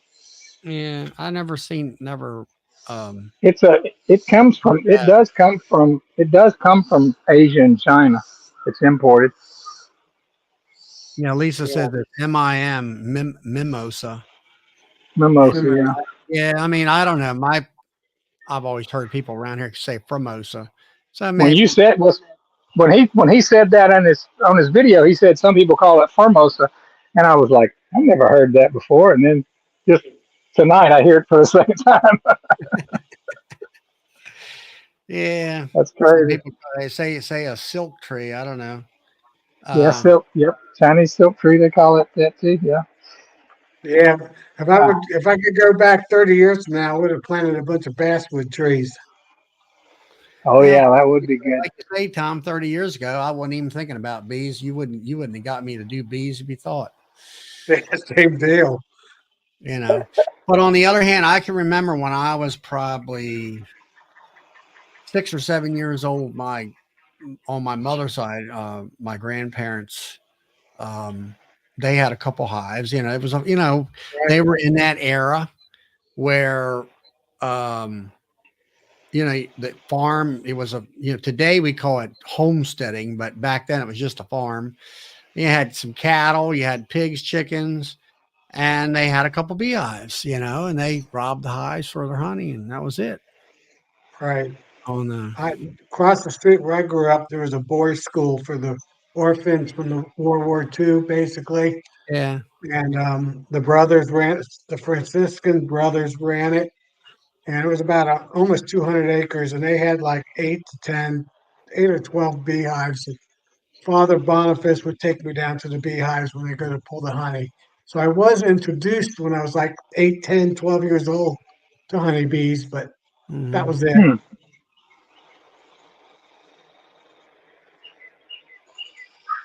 Yeah, Yeah. I never was around them growing up. Other than there'd be every once in a while you'd stumble across a tree that might have them in there. Mhm. But bees were so plentiful back when my dad was a kid. He said they would just go out in the winter and chop the tree down and get the honey out. Pretty much every winter they'd find one. Well, I talked to the guys pre 1980, and if you were a beekeeper, your problem back then was it was so many bees that they kept swarming because they were just prolific. Everywhere. And, you know, there wasn't any parasites or anything after them. And they just, you know, back in the day, put the bees in a box and walk away. And that was all you had to do. And all, Mm-hmm. but, and you never mess with them. And, probably, I mean, I was talking to, let's see, Bill last week here, and where he would say he'd put 3 or 4 supers on and then, you know, come back so many weeks or months later. And, I'm sure that's pretty much what they did back in the 60s and 70s. You could just pack Yeah. it on there and not worry about it, and the bees would take care of the rest and all that. So, but those Yeah, days, I realized about halfway here that I forgot my my honey bandit. So now tomorrow I'm going to be pulling honey supers with just a bee brush. It's going to suck. Oh man, I wouldn't be pulling honey. That's going to suck. I need to get some. I don't know. It might not take long at all because there may not be any. If it's anything like it was 3 weeks ago, if it doesn't miraculously get a bunch of mesquite honey in the last 3 weeks, it's not going to take long anyway. Whatever's just like partially filled, I'll just leave on there for. I have to get it off before middle of July because we got this plant around here that'll uh, it'll it'll make the honey toxic. what is it? I've got to get the honey. It's called snow on the prairie, but it's a it looks a little bit like a goat weed. It's got like a variegated flower. I think I see a few of it sprouting up now. But it doesn't have the variegated leaves on it yet. It'll branch out. It'll put these tiny little white flowers. Now I'm not complaining about it because it is a nectar and a pollen source in August, which is the only one. So it helps the bees survive the summer, but you just don't want it to get in your honey supers. Yeah, Doug up there in Saskatchewan, he's got There, well, there's what you need to do. Same thing, just with the beaver. now the COs. I guess that's conservation, Officer. like a DNR, Department of Natural Yeah, Resources, brought what it sounds like. a bear trap. I guess it's the one. It's like a big cage they walk up into, and he got a leg hold bear snare set. I've got the 250 big. savvy. I've got the big. I don't know. It's like a big O, and it snaps on, and crushes them. I've got two Now, of those. yeah, I don't quite understand the 250 Savage on my knees. That'll drop it. That's his rifle. It's 250 Savage. Oh, is that what it is? Okay, I got it. Yeah, Yeah. it's his rifle. I thought they weren't allowed to have any guns up there. Where is he? There's a raccoon, man. Yeah, he's the coon hunter. Yeah, he's the coon relocator. Hey, JW. I don't know whether I never asked him that question, whether he relocated or put him to sleep. I think I'm going to have to start putting them to sleep. I've got He's some just property in catching river bottoms. He's And just catching the same coons. I got 21 and 14 nights and 2 possums. But He catches up. He puts those little radio collars on them and walks around with that little antenna. I've been getting I don't know if anybody's seen. I post all that stuff on Facebook. I've been getting a lot of responses from people that says some say kill them and some say they'll come back if you don't move them so many miles. But I'm moving these dudes about 7.5 miles. I got some. In fact, it's I just planted 120 acres 2 years ago of trees, put it in the CRP program in the river bottoms. That's where I'm taking these coons. It's about 7.5 miles from my main apiaries. But Somebody Somebody over there is catching them and releasing them over by your house, probably. I don't have too many that close, Philip. You know, I've got hardwood trees, forest around all my main farm there, where I've got my bee yards primarily. Mm-hmm. And the coons they're just thick. Nobody hunts them anymore because the fur isn't worth anything. Nobody traps them. Right. So Right. I had 40 pounds of cat feed. I've got a few barn cats that I supplemental feed them some, which I shouldn't, but I do. And I had the feed. You feeding the raccoons. I had the feed for them in a metal garbage can. And I put that 40 pounds of feed in there, and they opened the lid one night and got into it. So the next night I chained it to the wall and put a chain over the top of it. And them suckers, I come out to the next morning and there was two, and they had practically in the can. They tipped the lid up with the chain on it. Well, what they do? Pick the combination of the lock. No, they just lifted that lid off there, and I had it on there pretty tight, believe it or not. And they ate 40 pounds of cat feed in 2 nights. That's when I went on the warpath, started trapping them. A year ago in the winter, in 26 nights, I caught 27. That's how thick they are around my area. Whew. Hey, It's Bob. illegal in Ohio to relocate raccoons, possums, skunks. I don't think It's I'm illegal in some states. That's for damn sure, or a possum. Yeah. You can move them on your own property in most states, you know, but you can't put them on other people's property. So, and I am putting them back on my property. It's just not the same location. Yeah, under dirt. But like I said, that's Philip. You mentioned that's one of the reasons I came on. It's not my business. You talked about you wanted to get some mimosa. If you got a lot of deer, bad idea. That's a soft wood, and they won't leave them alone. They'll just eat them up. Oh, really? Okay. Yeah, I do have a lot of deer, so that wouldn't work. And cows too. Velvet, getting the velvet off their horns. You know how they'll make rub. Yeah. Them mimosas won't last long. I'm telling you. I've got some. I tried to get some. Deer wouldn't. We got a lot of deer, and the deer wouldn't leave them alone at all. So they're just rubbing the trunks and they just them up and all. rub the bark off of them practically all the way around. Cleaning the antlers. You can clean the velvet off their antlers. Might save you some money because and some time, but it'd probably be a. Yeah, he was saying that you could take the flour and place it in some just damp soil, and they'd sprout up in a week or so.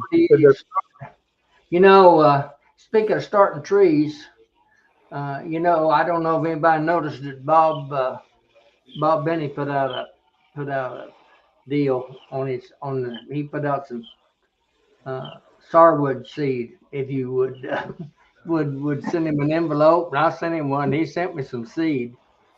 Really? That's cool. I planted about a dozen of them. I don't think I'm going to get a one up, so I don't know what the situation is. So. Yeah. Here you can't start a tree unless you water it weekly. Well, it just gets too dry. I've just got these little old planters deals, and trying to get. Yeah, the neighbor down the street said you can put trees in a decent sized pot and just put them under the eave of your house and let the rain run down in there. And he said they'll establish that way. And then once they get established in a nice pot, usually you can plant them and not have to water them too much. But that's the only way he's ever been able to. Pardon me, Philip. Go ahead. Do y'all have, they ask also, Tom, you talk about the basswoods, our golden rain trees. There's several of them around here. I have absolutely no basswood, but do you have any of the rain tree over your way, Tom? Golden rain trees? They ain't got no rain over there. Pardon me? What kind of tree? Golden rain trees. I don't think so. You know, they got a bloom a lot like a basswood. We'd have no basswood here. Okay. I am, you know, I'm about straight, actually a little bit south and, you know, straight east or straight west of you. Yeah.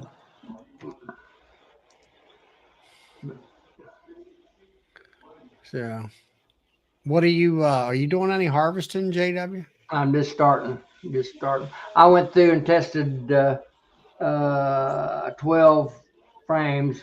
Most of my stuff's just right around 17 and a half to 18 and a half right now. So I'm going to start. 17 and a half is good. Hope says that he got them seeds and they didn't come up either for him. So, Yeah. but, you know, I kind of look at it this way. Probably the seeds weren't any good or whatever.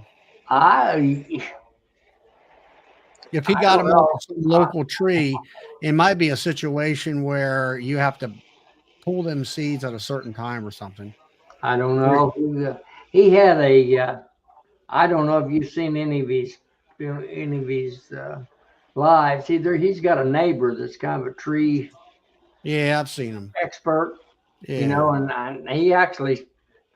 They were pulling the seed, and the neighbor was with him, telling him, you know, what to do, and that's when he posted, you know, that he had some of those that has some seeds that he'd send them to anybody. Sent him a self-addressed envelope, and I sent him one, but I can't get them up. Do you?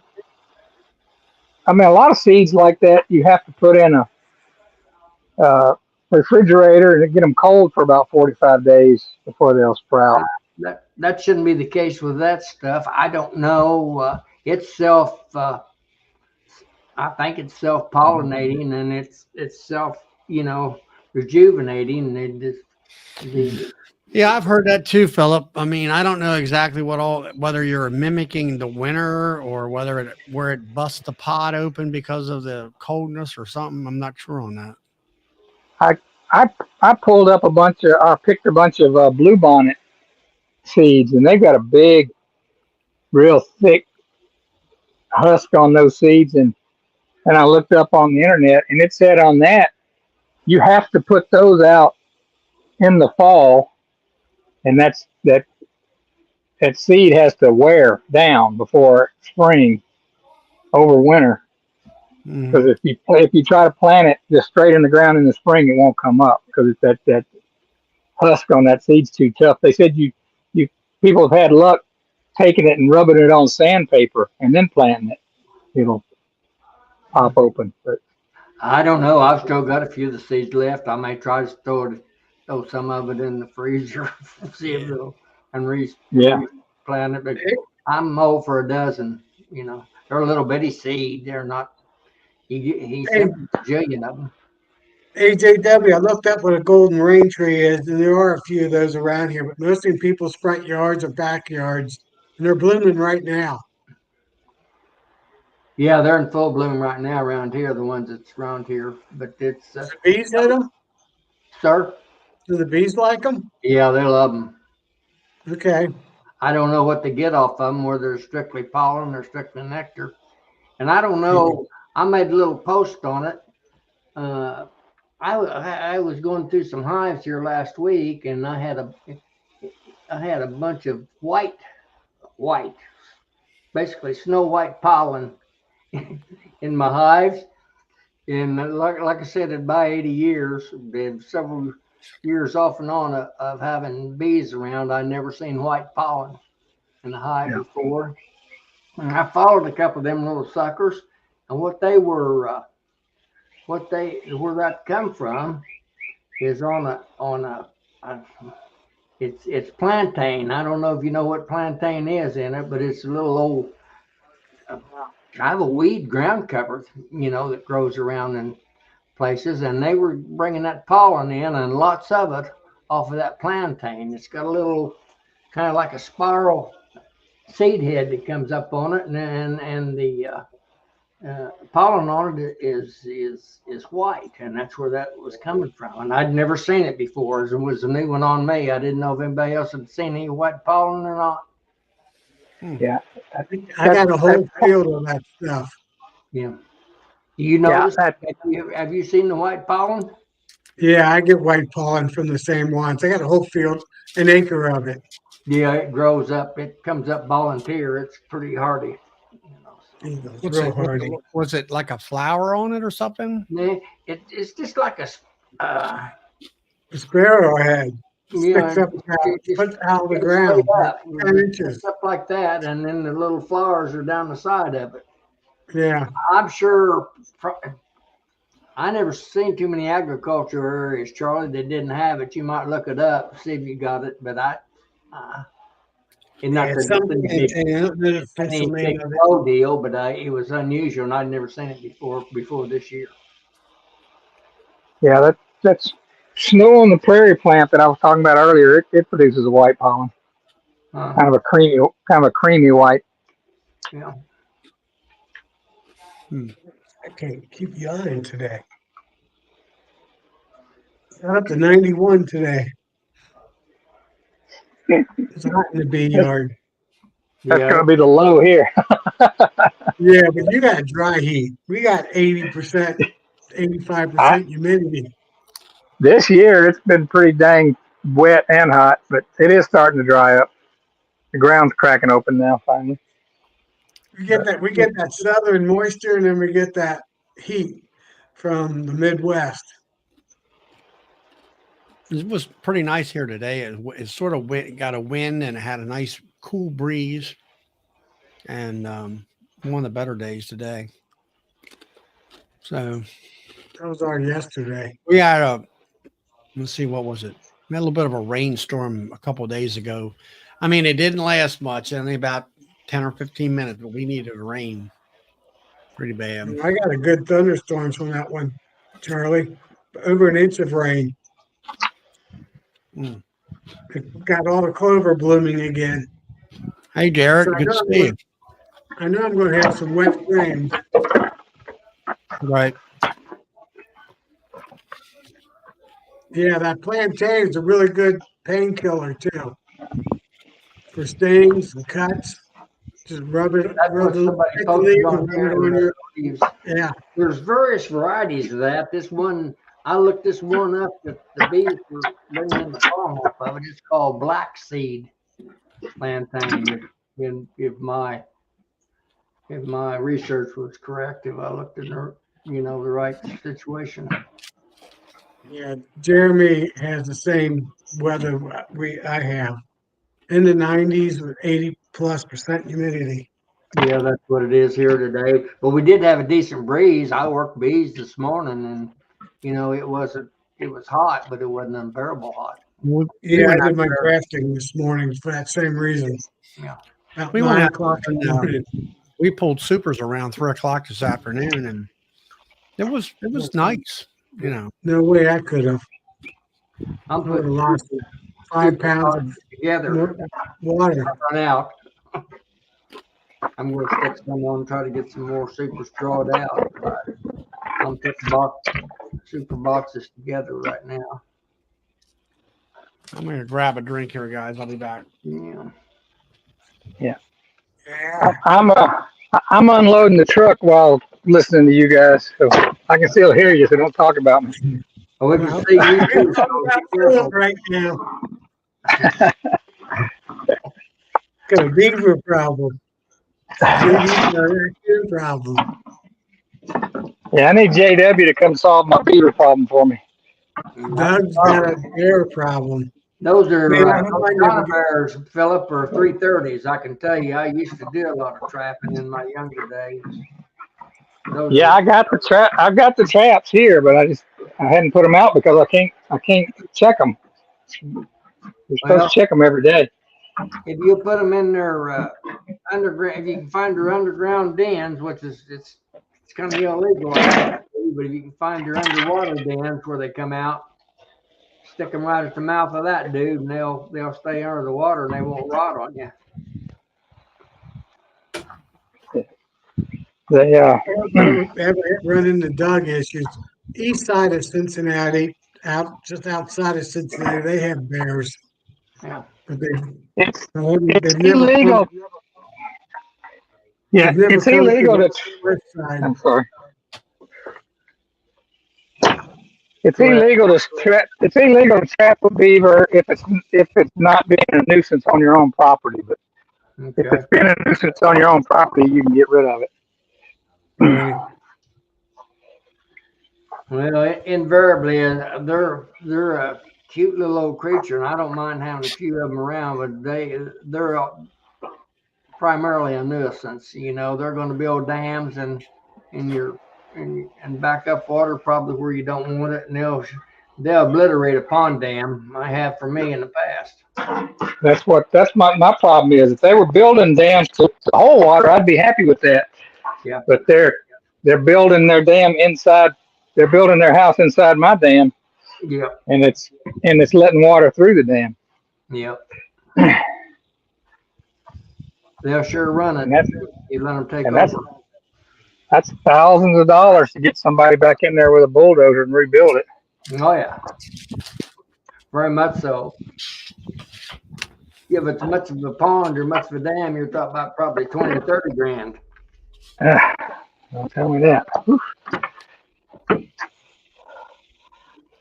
So anyway, Hey, Darren. Amy just posted a Sourwood update. Sourwood update. Is that what you said, Tom? You're kind of Yeah. a little bit on my speaker. Bob Beanie. I just saw it on my phone. What's that? Sourwood update. It's got a YouTube update, I guess. But I know he mentioned one time it has to be at a certain elevation to produce nectar. Well, it It's does. I don't. I just like the looks of them. They're a beautiful tree in the fall.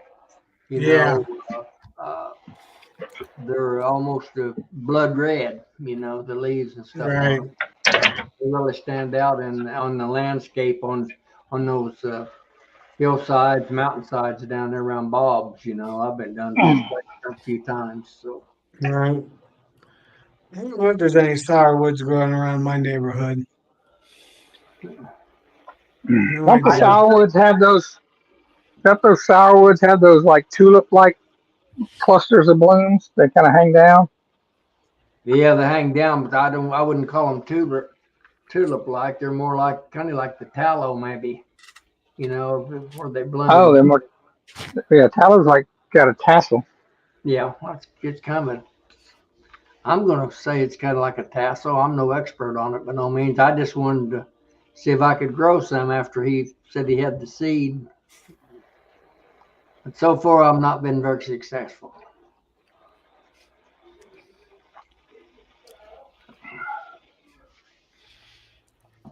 So, oh my. I don't think I've ever seen that flower. Huh? Sourwood. Mm. I don't think I've ever seen that flower. Yeah. I don't. There's none in my. You know, that's like the basswood. I've never seen sourwood trees. I've got a nephew that lives probably 40 miles from Bob's shop down there, so I'm kind of familiar with that area. I just know a long time ago it was chestnut trees and basswood trees were the majority trees in the woods. Yeah. No Buckeyes? The chestnut and the basswood. Chestnut got the blight, and basswoods got all cut down because of the wood. Yeah. Yeah. I think that there used to be a few in this area, but I haven't seen any in my Yeah. time here in Southern Illinois. I've been here since '65. So Most of my area, except for right where I live, there's one here and there's one there. There aren't very many. Yeah. I'm on a lucky spot. I didn't even realize it till past 2 years. And I thought it was just about 10 of them. I didn't know we had at least 30 of them. Oh, Philip, Shane says you're right. It's cupped like a tulip, not a tassel.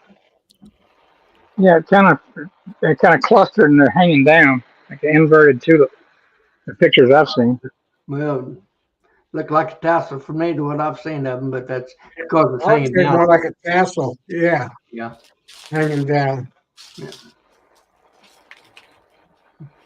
I didn't see any of them. I've never seen them close up. I've seen them from a distance.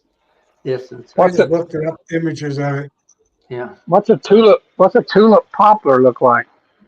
A tulip. A Yeah. tulip poplar. It's got it's got the size of a regular tulip petal. A little bit bigger. White, but it's got the center of it kind of looks orange looking. Yeah. Oh yeah, I think I have seen pictures of those. And the leaf doesn't come to a point. It comes to a, I don't know what you call that. It's kind of like a You know, square. on that not basswood, and when you're planting there, I'm drawing a blank. Haven't seen your moment there. Uh, that flower has a bell shape, not more than a tulip shape. I think might be a better way to describe it. It looks like a bell. And a tulip poplar tree, the tulips are facing up too. So if it rains, forget Yeah. it. Now Darren wants to buy a couple buckets of sourwood. I don't know whether he's eating it or selling it. Better get his pocketbook out. That stuff brings big money as compared to other honey sources. Yeah. Yeah. Dan's Bob was saying. Dan's going to have to watch his video. Yeah.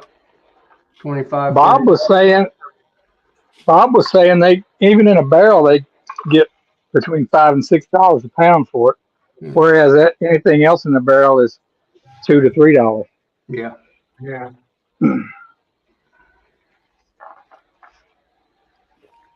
You see some of it.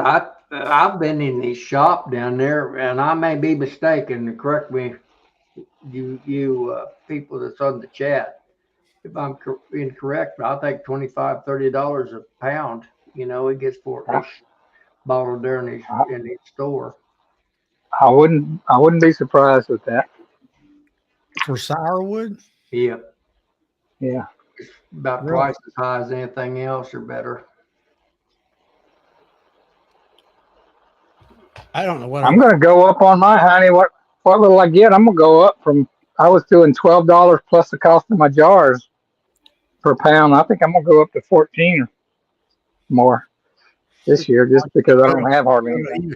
Just making $15 even money. You know. Well, by the time you add a cost of the jar to mine, I sell 13.5 ounces for $14. And that's my cost. That's $12 a pound plus my cost on the jar and labeling and stuff. Mm. I sell mine for $15. A pound, Tom. Is that what you're getting there around? 15 a pound. Yeah. If it's glass, then I charge. Any on the bigger, do you sell anything but besides pound? Do you sell any 2 or 3s? No. Yeah. I just do a pound. I do a couple 3-pound mason jars, but not many. Yeah. What? Where do you sell it at, Tom? Just at the house or what? No, I sell it at stores. I got one at a butcher shop. I got one at a garden center. I got one in a hardware store. Just little local stores around me. So are they sell buying for it me. from you and they're reselling it, or are you just putting it? Yeah, yeah, they're reselling it. So I give it to them a little bit less. We do 80-20. That's good. That's a pretty good deal.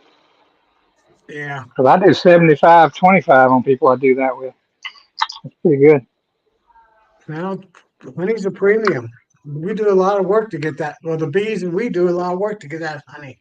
Yeah. Yep, I agree. Being nosy, how's your butcher? I talked to a butcher shop today. They was wanting to put some money. See, I've never sold honey in the past. I just give it away, but I'm getting to the point again that this year I think I'm gonna start selling a little. I don't give any honey away. My wife gives a few away. Yeah. But I don't. Well, she's better liked probably than you are then. I got a bottle. I didn't pay for of yours, Tom. Yeah. Oh, see there. There's a Every year, Philip. I know I I do. might.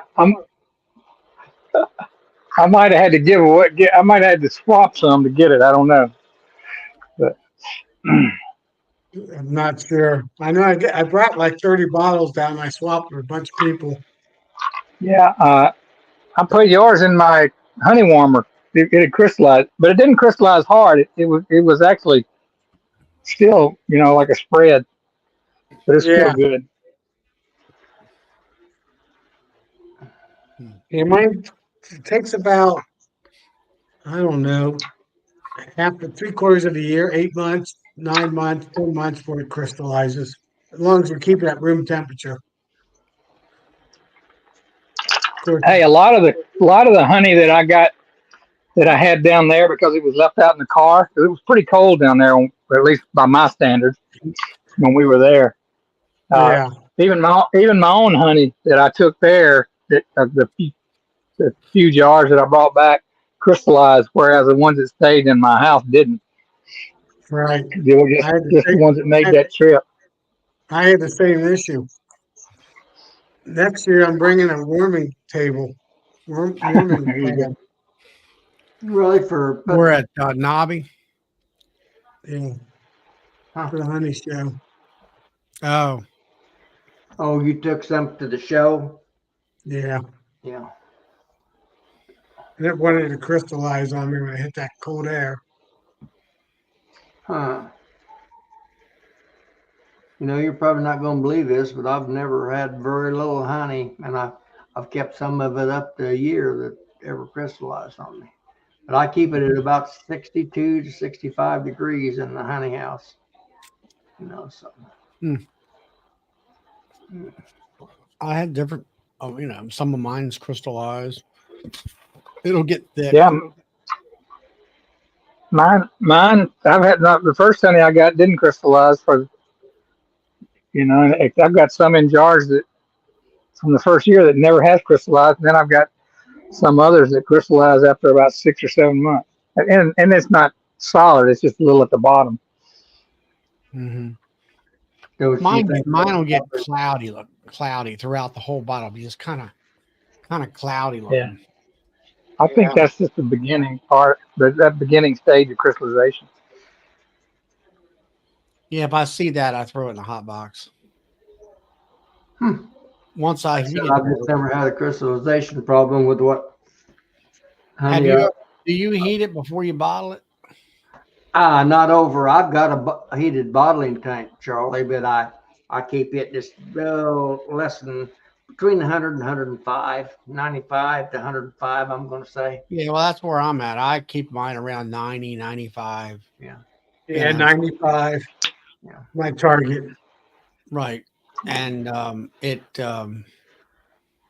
flows good at that.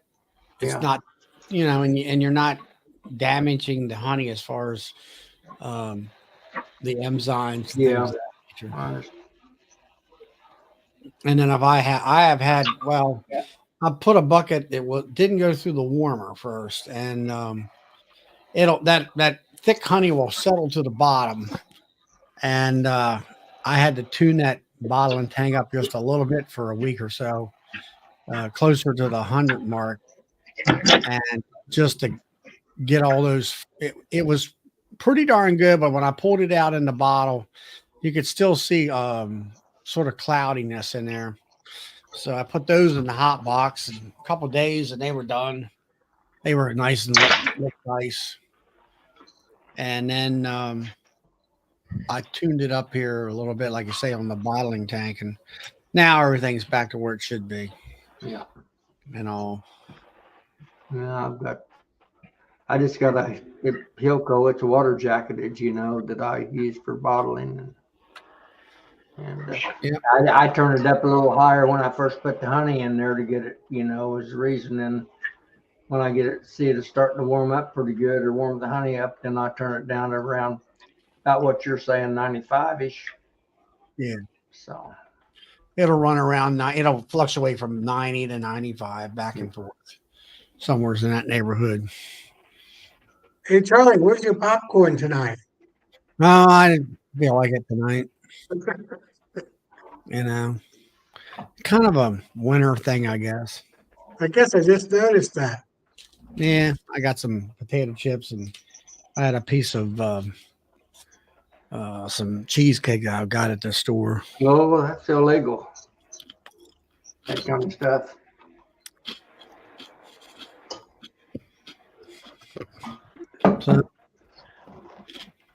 So anyway, Well, tomorrow is my wife's birthday, so I don't know how much pulling hunting I'll be doing tomorrow.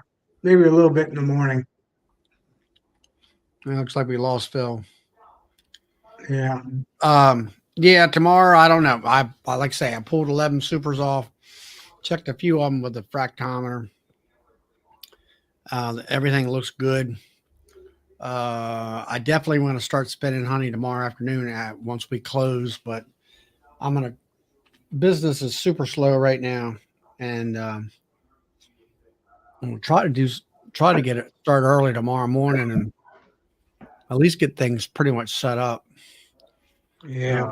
As far as I just bring my uncapping tank out and put it on the scissors lift, and there's a table right there that I'll put a piece of rosin paper on it just to keep it clean. And so this year I'm going to try out Doug Longman's router rheostat, I guess you'd call it.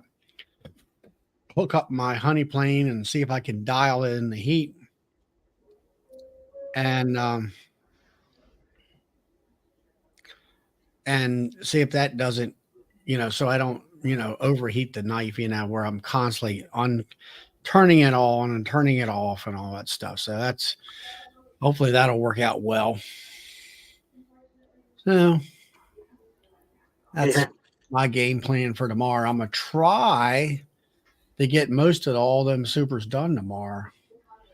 And then sounds like Philip's cabin is a steel cabin. Yeah, probably. It says he lost the signal. Or the roof is probably tin or steel. That metal roof looked like it was to me. Yeah, I got 5 fume boards and one-way board.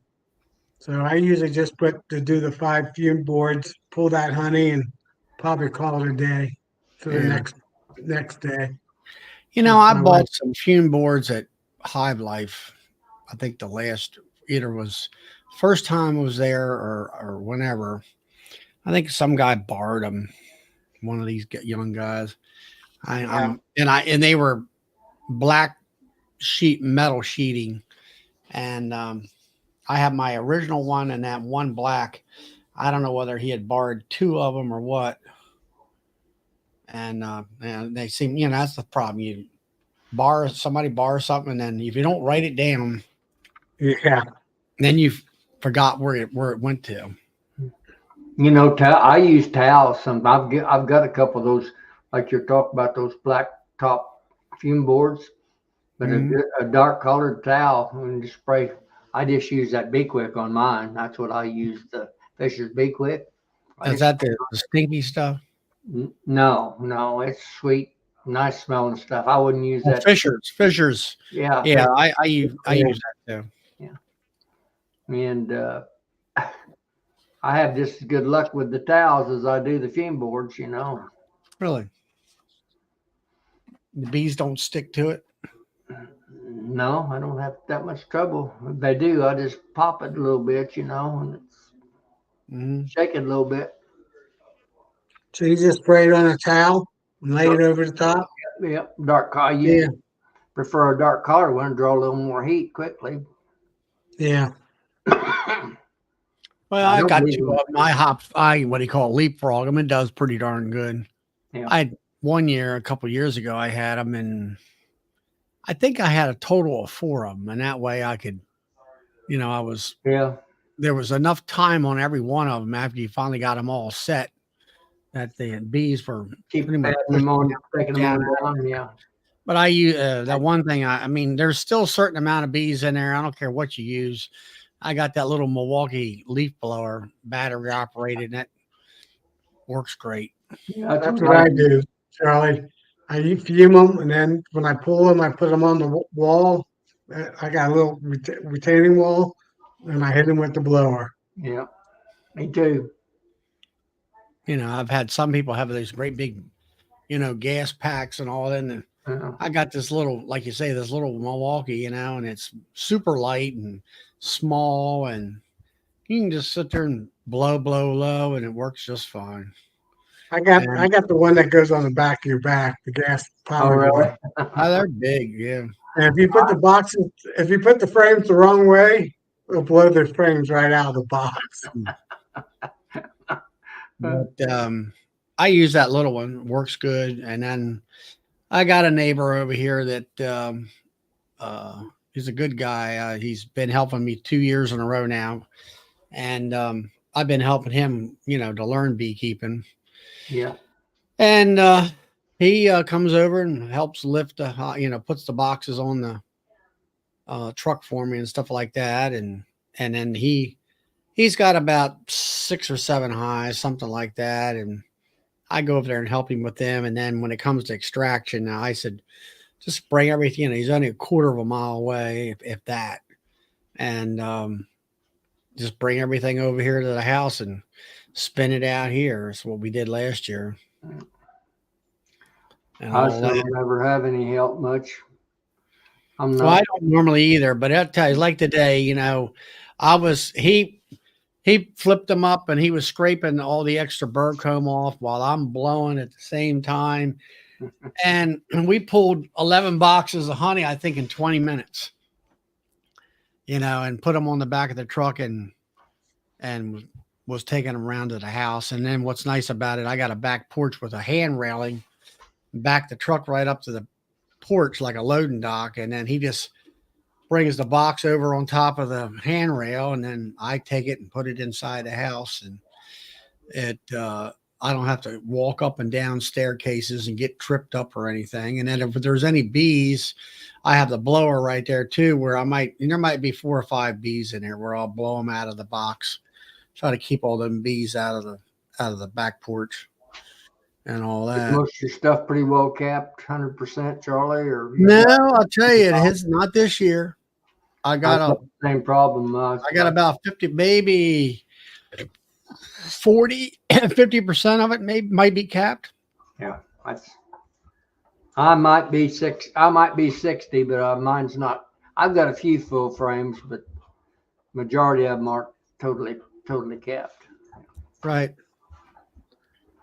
That's one thing I did. I did a little bit experimenting this year where I did some since I had the hive lifter, I did some under supering, and I did some just regular over supering where you just, you know, plopping it on top of the super that's full. And it's like Bill was talking about it. I asked him about it, and what I found is that, like Bill said last week, bees like to put the honey up, you know, bring it from the top down towards the thing. And that's what I kind of found. And really, it makes everything, you know, like Brad, them guys who are commercial, you know, they're not under supering. They're just plopping boxes on top and be done with it. Yeah. Keep raising the ceiling. Huh? Keep raising the ceiling on the bees. Yeah. And that's what I'm going to do from now on. It's easier. Just go out there. You can plop, you know, let's say every hive needs a box. You got 16 boxes to blah, blah, blah, blah, you'd be done. Right. And then time flat. You don't have to look about anything. Just put it on top and go on. And if they're doing a good job of filling them, I'm still adding some supers, if for no other reason. If I don't get any honey out of them, right now, I'll get them some more drawn out. You know. Yeah. Right now. Yeah. So you still got a flow. Our flow's done. Yeah. No, I've still got, I'd say, a decent flow actually. No, our flow's I've got a lot of Dutch clover and a lot of elderberry, a lot of sumac. Right. Now there's some rain trees across the road here. I really didn't know what the plants were, but it's sumac. Yeah. It's over there. And I will have to say, you know, people, of course, it depends on the opinions of people, where they'll say, oh, there's a, you know, yeah, if you open a box up and leave it there, it's going to create a robbing frenzy. Wow. But I found like today, I flipped the box up. Well, we were brushing the comb off. We were blowing the bees out between the two of us, carrying it over there, put it in a lid and put a lid on top. And I didn't see a lot of bee pressure. Of course, it was 3 p.m. So I think the foragers were kind of out. And we didn't have quite the pressure of bees in the house at, let's say, at 4 o'clock in the evening, Sure. where everybody's kind of coming in for the day. I didn't see any real robbing issues at all. And then one of the reasons I chose, well, a couple reasons actually, I found that those new double deep hives, the honey seemed to be drier when I checked it the last time. And then also, since I was doing sort of a demery thing here with having a deep up on top, all I did was pull out the supers out from under in the middle, take the queen excluder off and drop that deep back on top. And I was done for that hive. And I know my area, there still must be a little flow going. I thought it was pretty much done, except for the clover. But I think there's a slight flow, not much. Yeah, when I grafted today, the frame I pulled out had some honey on the outside. It was wet honey. So the back of my slanted board had honey on it. I put it out in the yard and I had one bee on it. Really? They didn't touch it. Now, something that I noticed was when we were stacking, we stacked like 5 boxes on a lid and then another 5, actually 6 boxes on another one. But there was some drippage on the outer side of the wall of the outer walls. You know what? The bees weren't on it at all. They were sort of flying, because we were in front of the hives at the time because it was closest where we were with the truck. But it didn't seem like that the group, the flying bees didn't just go attack that hive because they could suck all that up. So there must be somewhat of a flow. There must be something still out there that they're going to. Well, it's fine. I look at it this way. Some of them new hives that I took off. Let's see. I had 4 double deep hives and I took all the honey off of them, and the top box need to draw wax out. So if there's a little bit of a flow and I got all them bees in them 2 boxes, if they can draw all that brood comb out, that's great. Yeah. And I'm going to put a little bit of sugar water on them, some 1-to-1 to kind of maybe stimulate them to do that. And then, if you like, let's see, no, this way, that hive right. Let's see, I can't get over that. No, my fingers disappearing. That one right there with the purple bottom. Yeah. I took that hive down from yellow. There's 3 boxes from the yellow up was honey supers. That sucker was full and it was heavy, those boxes. And I happened to go in my freezer. What happened was I had a lot of my brood comb in boxes sitting on some stands behind that line, and I would go over there and use it. And it seemed like you get up about this time of year, I'd look out for the wax moth, and they were starting to flutter around here a couple of weeks ago. So I said, all right, put them in the freezer and protect them. So I had pulled out 2 boxes of brood comb, and that purple hive got another new purple box. So it's three purple mediums. And then let's see, over here, there's one of these hives. Some of them are nukes at this picture, but now they're all 10 framers. They had grown into 2 mediums really good with a lot of nice population. And I had fed them a couple quarts of sugar water I had sitting here for a month or 2. And they took it down, and they are really, thriving on the fact that they got, because of, they're small. And I went ahead and gave them their 3rd medium. So it's drawn comb. So if they want to fill it a little bit with some, nectar that's coming in, that's fine with me. And it gives them that that queen more room to lay and all. She's got it laid up really nice. She's a nice fresh queen and all that kind of stuff. So, No, like I said, that's, I'm still adding some supers just to get some more stuff drawn out. Really? Because I run out. Well, what kind of surprised me was I got to counting supers. I'm not saying all of them are really super full, but I pulled 11 today. And from where I just said about that purple hive at the end of the building right there, from that white hive all the way out to the end of the picture there, there's 18 or 19 supers there that I got to pull out to that row. And then there's on all my nukes. Some of those nukes are like they're 5 frames. So there's some of them might have 4 frames in there, and most of them are 5 honey supers, and some of the nukes are 3 medium boxes tall. I got enough. I think what I counted up, to equate out to 10 frame is 5 or maybe 6 boxes of there. So I've got I'll say right around 25 more supers out there to pull, which I didn't realize I had that many. I got close to 30, like 30, 32 supers out there, as far as honey, I'm like, well, maybe I will get 500 pounds. I'm crossing my fingers to try to get that much, just to get that much, for this coming year. Yeah. So I got that. If I get 500 plus what I got in the tank, which is about, it's about 300 pounds in there. That's 5, 6, 7, 8. That's 8. I'll get through most of but I've been selling, like Tom, you're talking about selling ones. I sell 1s, 2s, and 3s. And I had last couple of days, I've sold 4, 6, 2-pounders. And then I've sold at least 2 3-pounders in the last day or two. And all. I don't. A couple of the places I don't have the counter space. Yeah, well, coming directly to me, as far as that. Yeah, and 2 of them I'm not allowed to bring glass in, so most of my 2 3-pounders are glass mason jars. Oh, yeah. Everything I'm doing is plastic. I do plastic and glass. The 1-pounders I do half and half. Right. Now I always got the glass is cheaper, and I mean not glass, but plastic is cheaper, and I didn't want to deal with the breakage problem.